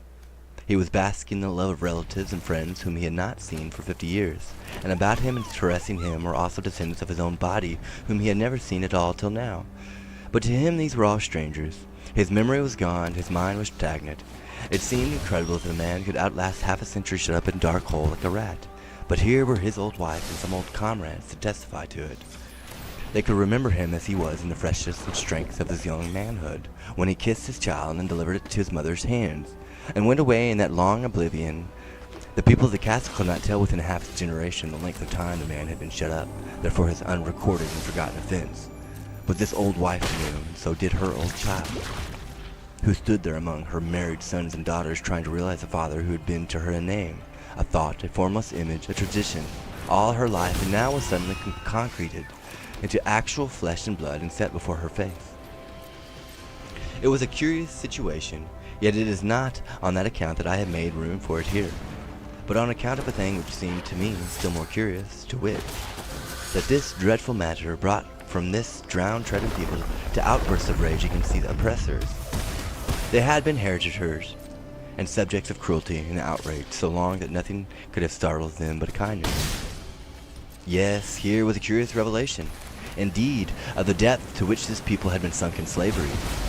Their entire being was reduced to a monotonous, dead level of patience, resignation, dumb, uncomplaining acceptance of whatever might befall them in this life. Their very imagination was dead. When you could say that of a man, he had struck bottom, I reckon. There is no lower deep for him. I rather wish I had gone some other road. This was not the sort of experience for a statesman to encounter who was planning out a peaceful revolution in his mind, for it could not help bringing up the unget accountable fact that all gentle cant and philosophizing to the contrary notwithstanding, no people in the world ever did achieve their freedom by goody talk and moral caution. It being immutable law that all revolutions that will succeed must begin in blood, whatever may answer afterward. If history teaches anything, it teaches that what this folk needed then was a reign of terror and a guillotine, and I was the wrong man for them. 2 days later, toward noon, Sandy began to show signs of excitement and feverish expectancy. She said we were approaching the ogre's castle. I was surprised and uncomfortable shock. The object of our quest had gradually dropped out of my mind. This sudden resurrection of it made it seem quite as real and startling thing for a moment, and roused up in me a smart interest. Sandy's excitement increased every moment, and so did mine, for that sort of thing is catching. My heart got to thumping. You can't reason with your heart. It has its own laws and thumps about things which the intellect scorns. Presently, when Sandy slid from the horse, motioned me to stop, and went creeping stealthily, with her head bent nearly to her knees, toward a row of bushes that bordered a declivity. The thumpings grew stronger and quicker, and they kept it up while she was gaining her ambush and getting her glimpse over the declivity, and also while I was creeping to her side on my knees. Her eyes were burning now as she pointed with her finger and said in a panting whisper, the castle, lo, where it looms." "What a welcome disappointment I experienced," I said. "The castle? It is nothing but a pigsty with a wattled fence around it." She looked surprised and distressed. The animation faded out of her face, and during many moments she was lost in thought and silent. Then, "It was not enchanted aforetime," she said in a musing fashion, as if to herself. "And how strange is this marvel, and how awful, that to the one perception it is enchanted and dight in a base and shameful aspect, yet to the perception of the other it is not enchanted, has suffered no change, but stands firm and stately still, girt with its moat and waving its banners in the blue air from its towers. And God shield us! How it pricks the heart to see again these gracious captives, and the sorrow deepen in their sweet faces. We have tarried along and are to blame." I saw my cue. The castle was enchanted to me, not to her. It would be wasted time to try to argue her out of her delusion. It couldn't be done. I must just humor her. My dude, I promise So I said, you I will kill you. You're a no. "This is a common case. The enchanting of a thing to one eye and leaving it in the proper form to another. You have heard of it before, Sandy, though you haven't happened to experience it. But no harm is done. In fact, it is lucky the way it is. If these ladies were hogs to everybody and to themselves, it would be necessary to break the enchantment, and that might be impossible if one failed to find out the particular process of the enchantment. And hazardous, too. For in attempting disenchantment without the true key, you are liable to err and turn the hogs into dogs, and the dogs into cats, and the cats into rats, and so on, and end by reducing your materials to nothing finally, or to an odorless gas which you can't follow, which, of course, amounts to the same thing. But here, by good luck, no one's eyes but mine are under the enchantment, and so it is of no consequence to dissolve it.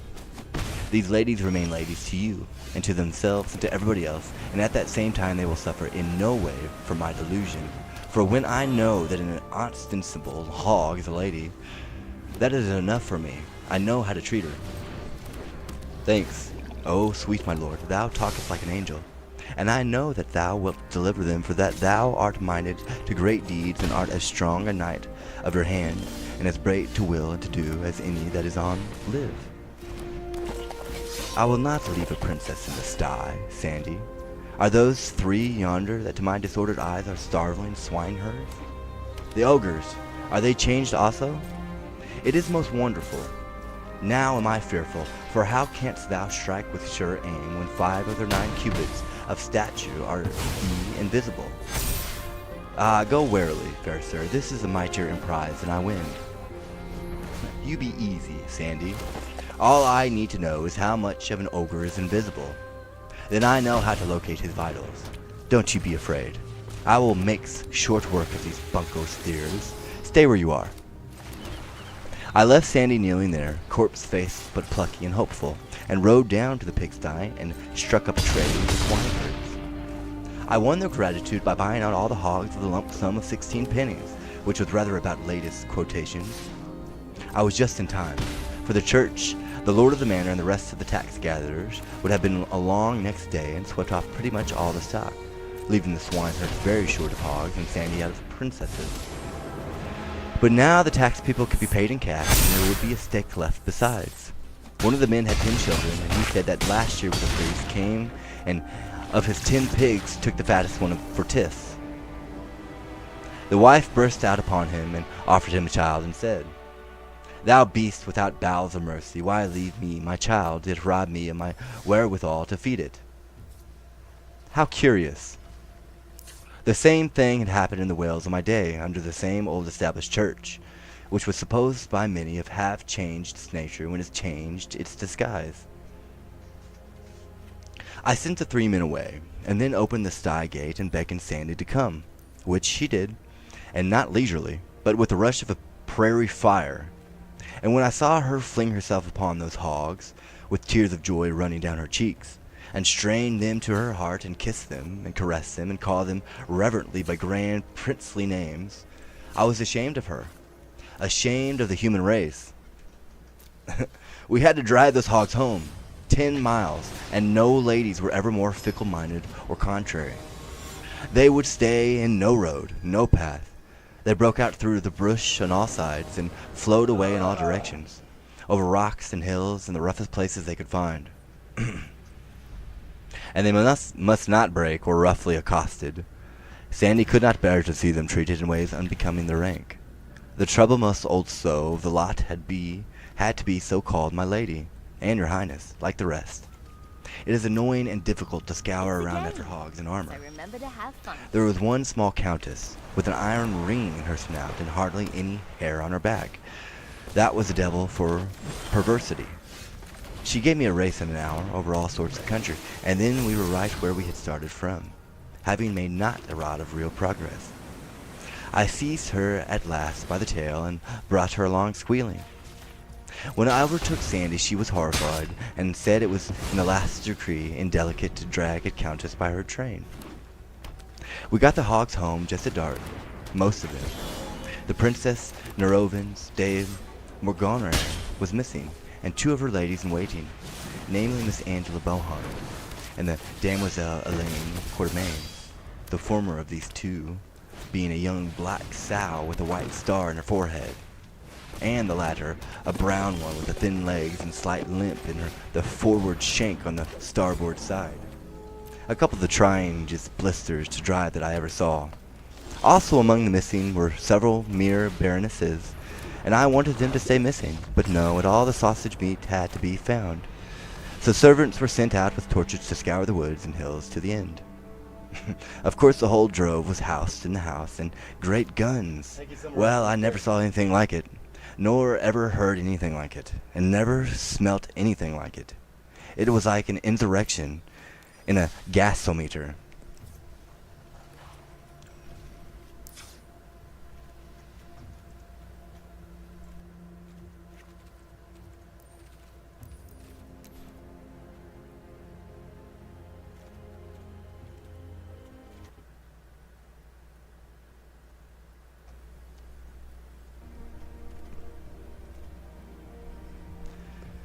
Chapter 21, The Pilgrims. When I did get to bed at last and I was unspeakably tired, the stretching out and the relaxing of the long, tense muscles, how luxurious, how delicious. But that was as far as I could get. Sleep was out of the question for the present. The ripping and tearing and squealing of the nobility and up and down the halls and corridors was pandemonium come again and kept me broad awake. Being awake, my thoughts were busy, of course, and mainly they busied themselves with Sandy's curious delusion. Here she was, as sane a person as the kingdom could produce, and yet from my point of view she was acting like a crazy woman. My land, the power of training, of influence, of education, it can bring a body up to believe anything. I had to put myself in Sandy's place to realize that she was not a lunatic. Yes, and put her in mine. To demonstrate how easy it is to seem a lunatic to a person who has not been taught as you have been taught. If I had told Sandy I had seen a wagon, uninfluenced by enchantment, spin along 50 miles an hour, had seen a man unequipped with magic powers get into a basket and soar out of sight among the clouds, and had listened without any necromancer's help to the conversation of a person who was several hundred miles away, Sandy would not merely have supposed me to be crazy, she would have thought she knew it. Everybody around her believed in enchantments. Nobody had any doubts. To doubt that a castle could be turned into a sty, and its occupants into hogs, would have been the same as my doubting among Connecticut people the actuality of the telephone and its wonders. And in both cases would be absolute proof of a diseased mind, unsettling reason. Yes, Sandy was sane. That must be admitted.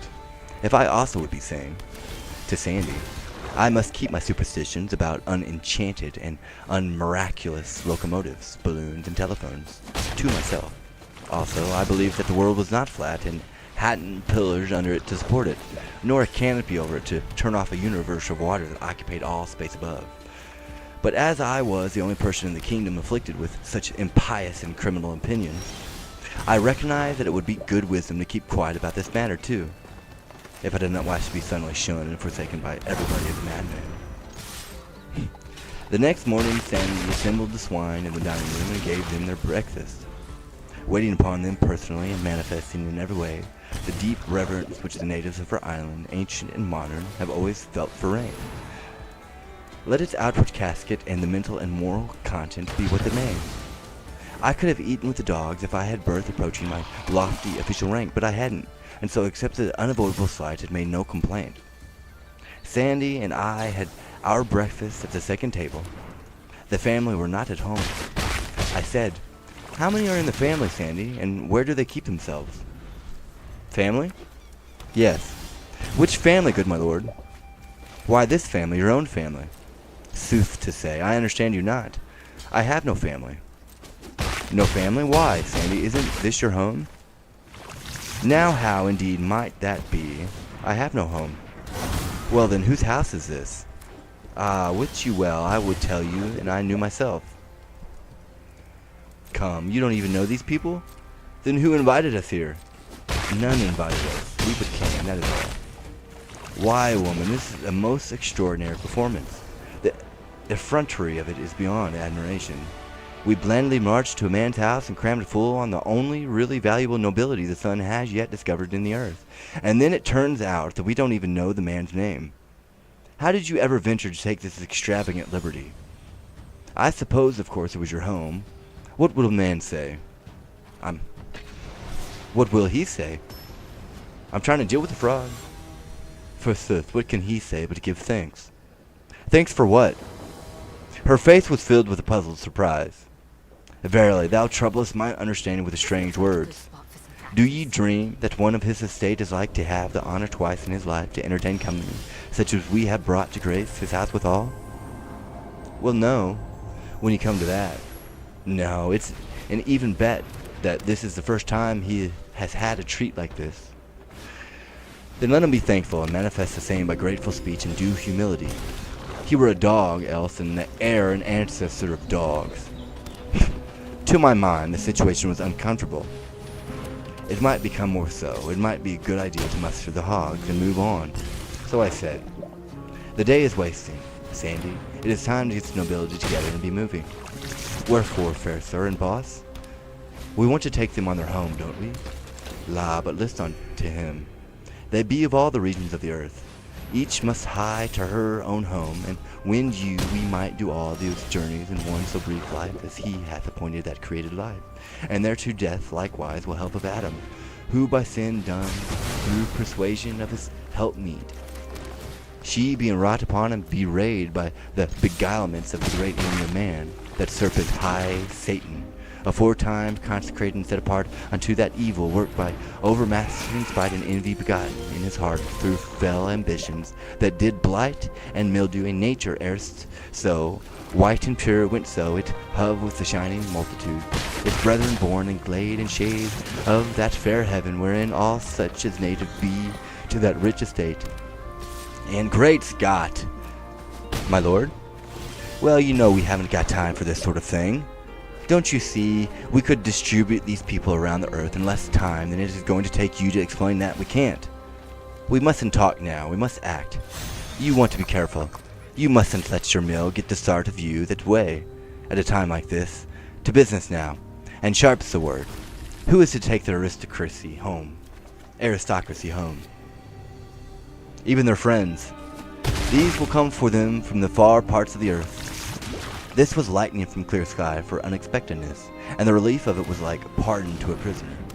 She would remain to deliver the goods, of course. Well then, Sandy, as our enterprise is handsomely and successfully ended, I will go home and report, and if ever another one, I also am ready. I will go with thee. This was recalling pardon. How? You will go with me? Why should you? Will I be traitor to my knight? Dost think? That were dishonor. I may not part from thee until at nightly encounter in the field some overmatching champion shall fairly win or fairly wear me. I were to blame in thought that I might ever have. Elected for the long term, I sighed to myself, I might as well make the best of it. So then I spoke and said, all right, let's make a start. While she was gone to cry her farewells over the pork, I gave that whole peerage away to the servants. And I asked them to take a duster and dust around a little where the nobilities had mainly lodged and promenaded. But they considered that they would be hardly worthwhile, and would moreover be a rather grave departure from custom. and therefore likely to make talk. A departure from custom that settled it. It was a nation capable of committing any crime but that. The servants said they would follow fashion, a fashion grown sacred through immemorial observance. They would scatter fresh rushes in all the rooms and halls, and then the evidence of the aristocratic visitation would be no longer visible. It was a kind of satire on nature. It was a scientific method, the geologic method. It deposited the history of the family in a stratified record, and the antiquary could dig through it and tell by the remains of each period what changes of diet and family had introduced successively for 100 years. The first thing we struck that day was a procession of pilgrims. It was not going our way, but we joined it.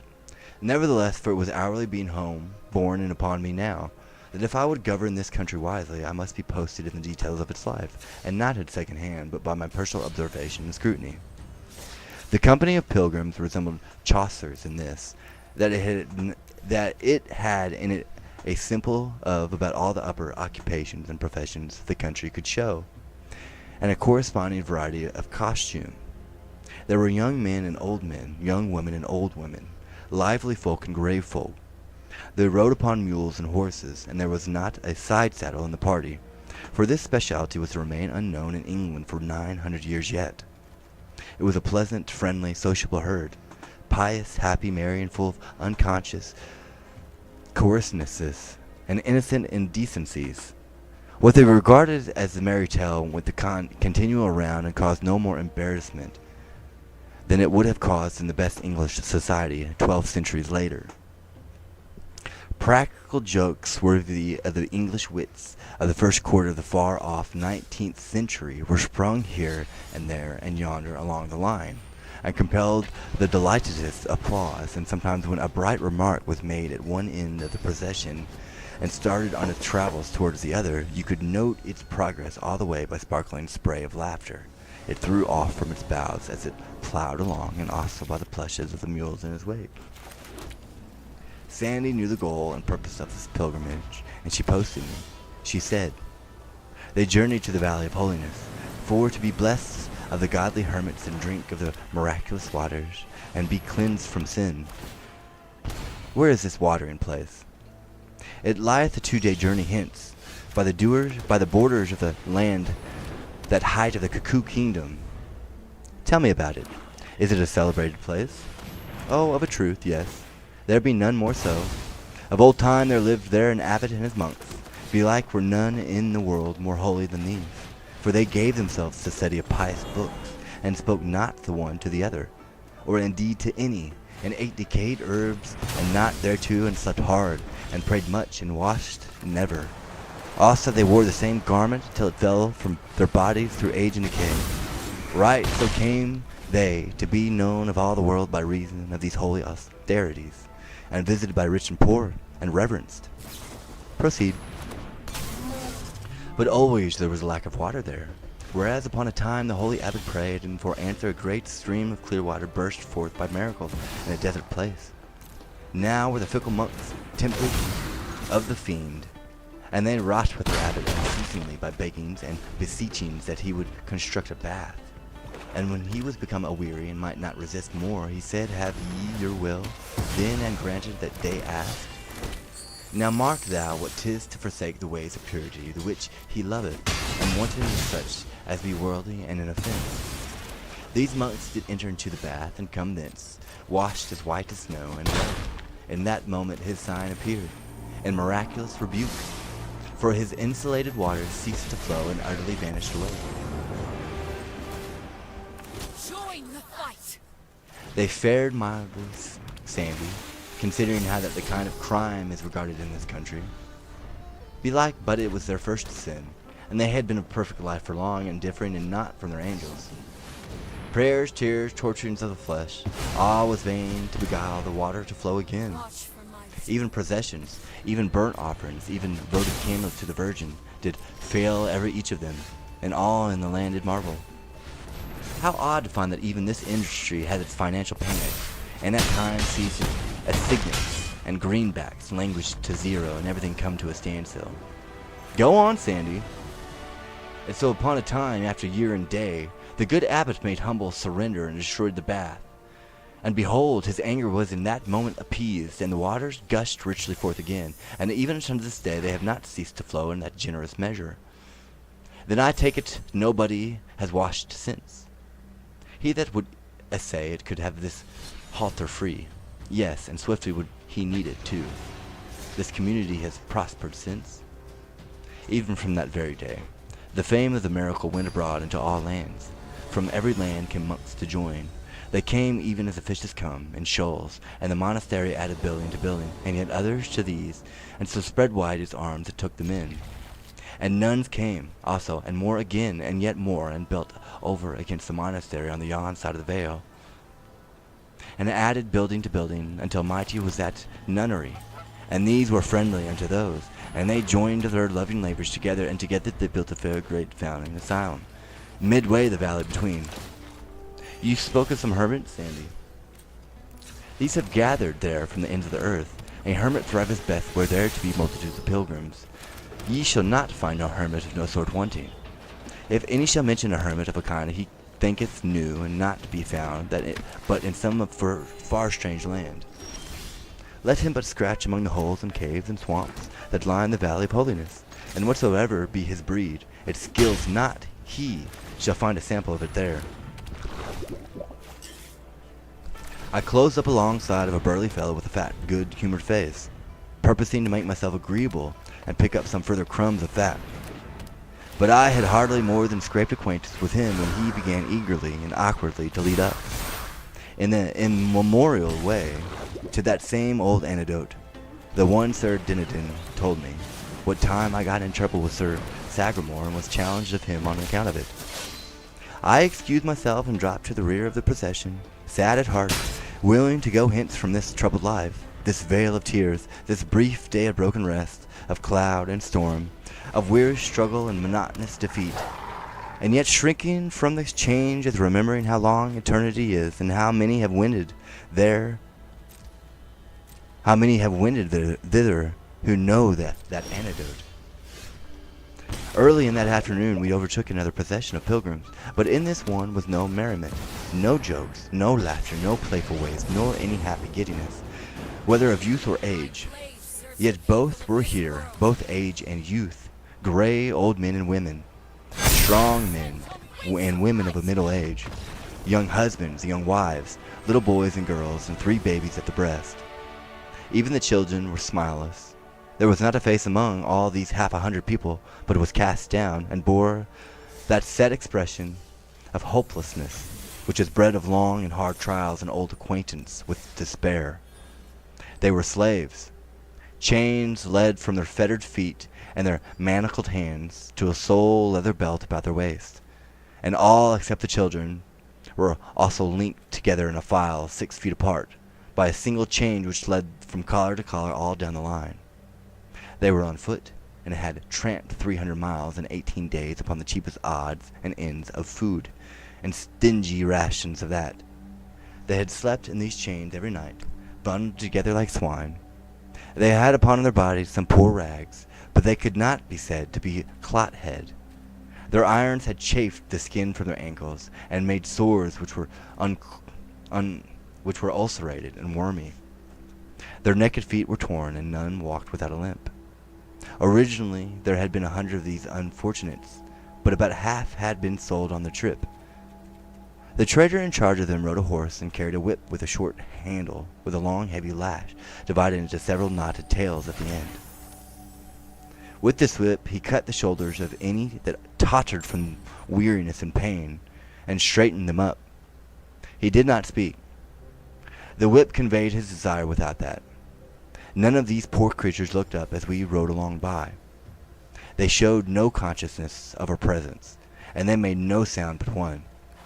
That was the dull and awful clank of the chains from end to end of the long file, as 43 burdened feet rose and fell in unison. The file moved in a cloud of its own making. All these faces were gray with a coating of dust. One has seen the like of this coating upon furniture in unoccupied houses, and has written his idle thought in it with his finger. I was reminded of this when I noticed the faces of some of these women, young mothers carrying babies that were near to death and freedom. How a something in their hearts was written in the dust upon their faces, plain to see. Our Lord, how plain to read, for it was the track of tears. One of these young mothers was but a girl, and it hurt me to the heart to read that writing and reflect that it was come up out of the breast of such a child, a breast that ought to know, a breast that ought not to know trouble yet, but only the gladness of the morning of life, and no doubt.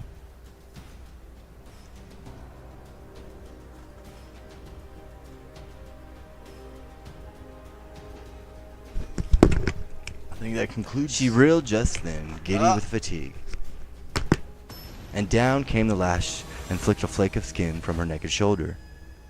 It stung me as if I had been hit instead. The master halted the file and jumped from his horse. He stormed and swore at this girl, and said she had made annoyance enough with her laziness, and as this was the last chance she should have, he would settle this account now. She dropped on her knees and put up her hands and began to beg and cry and implore in a passion of terror, but the master gave no attention. He snatched the child from her and then made the men slaves who were chained before and behind her throw her on the ground and hold her there and expose her body. And then he laid on with his lash like a madman till her back was flayed, she shrieking and struggling the while piteously. One of the men who was holding her turned away his face, and for this humanity he was reviled and flogged. All our pilgrims looked on and commented on the expert way in which the whip was handled. They were too much hardened by lifelong everyday familiarity with slavery to notice that there was anything else in the exhibition that invited comment. This was what slavery could do, in the way of ossifying what one may call the superior lobe of human feeling. For these pilgrims were kind-hearted people, and they would not have allowed that man to treat a horse like that.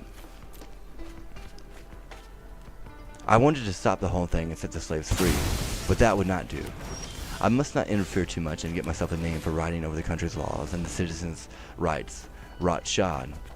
If I lived and prospered, I would be the death of slavery. That I was resolved upon.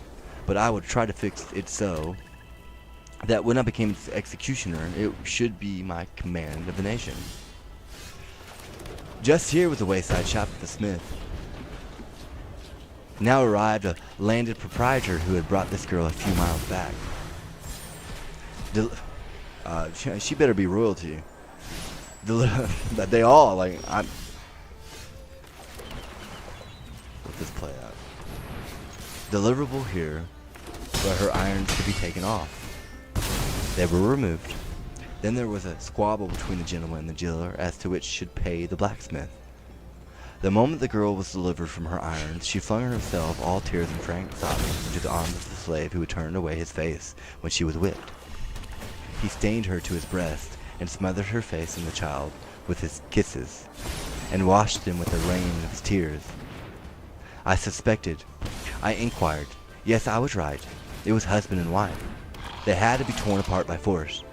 The girl had to be dragged away, and she struggled and fought and shrieked like one gone mad till a turn of the road hid her from sight. And even after that we could still make out the fading plaint of those receding shrieks. And the husband and father, with his wife and child, gone, never to be seen by him again in life.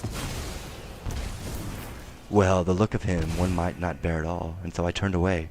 But I knew I should never get his picture out of my mind again, and there it is to the day, to wring my heartstrings whenever I think of it.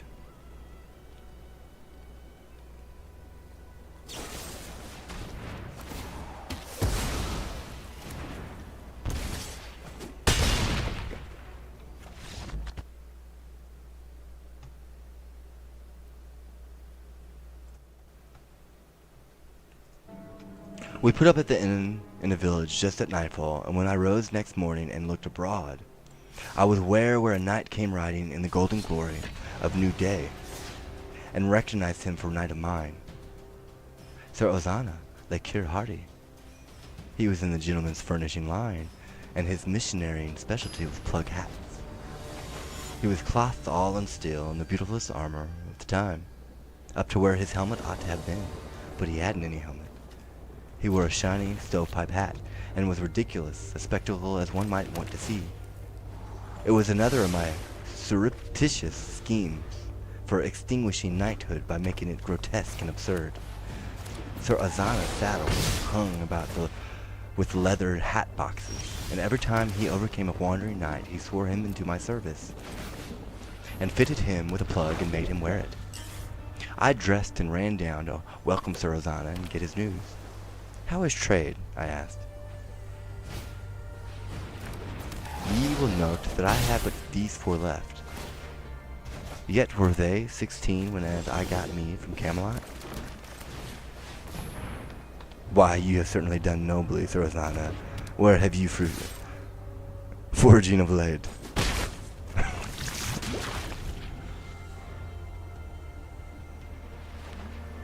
"I am but now come from the Valley of Holiness, please you, sir. I am pointed for that place myself. Is there anything stirring in that milkery more than common? By the mass ye may not question it. Give him good feed, boy, and stint it not. And thou valuest thy crown. So get ye lightly to the stable, and do even as I bid."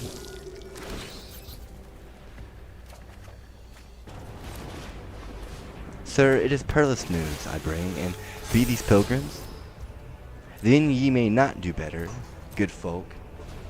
Then gather and hear the tale I have to tell, sith it concerneth you. For as much as ye go to, find that ye will not find, and seek that ye will seek in vain, my life being hostage for my word, and my word and message being these. Namely, that a hap has happened, whereof the like has not been seen no more but once this 200 years, which was the first and last time that said misfortune strake the holy valley in that form by commandment of the Most High, whereto my reasons, just and causes thereunto contributing, were in the matter. The miraculous fount hath ceased to flow. This shout bursts from 20 pilgrim mouths at once. Ye say well, good people, I was verging to it, even when ye spake. Has somebody been washing again? Nay, it is suspected, but none believe it. It is thought to be some other sin, but none wit what. How are they feeling about the calamity? None may describe it in words. The fount is these 9 days dry. The prayers at the beginning, and the lamentations and sackcloth and ashes, and the holy processions, none of these have ceased nor night nor day. And so the monks and the nuns at the fountains be all exhausted, and do hang up prayers writ upon parchment, sith that no strength is left in man to lift up a voice. And at last they sent to thee, Sir Boss, to try magic and enchantment, and if you could not come, then was the messenger to fetch Merlin, and he is there these 3 days now, and saith he will fetch the water through the bursts of the globe, and wreck its kingdoms to accomplish it, and right bravely doth he work his magic, and call upon his hellions to hie them hither and help. But not a whiff of moisture hath he started yet, even so much as might qualify as mist upon a copper mirror, and ye count not the barrel sweet, he sweeteth betwixt sun and sun over the dire labors of his task. And if ye breakfast was ready, as soon as it was over, I showed to Sir Ozana these words, which I had written on the inside of his hat. Chemical Department, Laboratory Extension, Section G, PXXP. Send 2 of first size, 2 of number 3, and 6 of number 4. Together with the proper complimentary details and 2 of my trained assistants. And I said, now get you to Camelot as fast as you can. Brave knight, and show the writing to Clarence, and tell him to have these required matters in the Valley of Holiness, with all possible dispatch. I will, well, Sir Boss. He was awesome.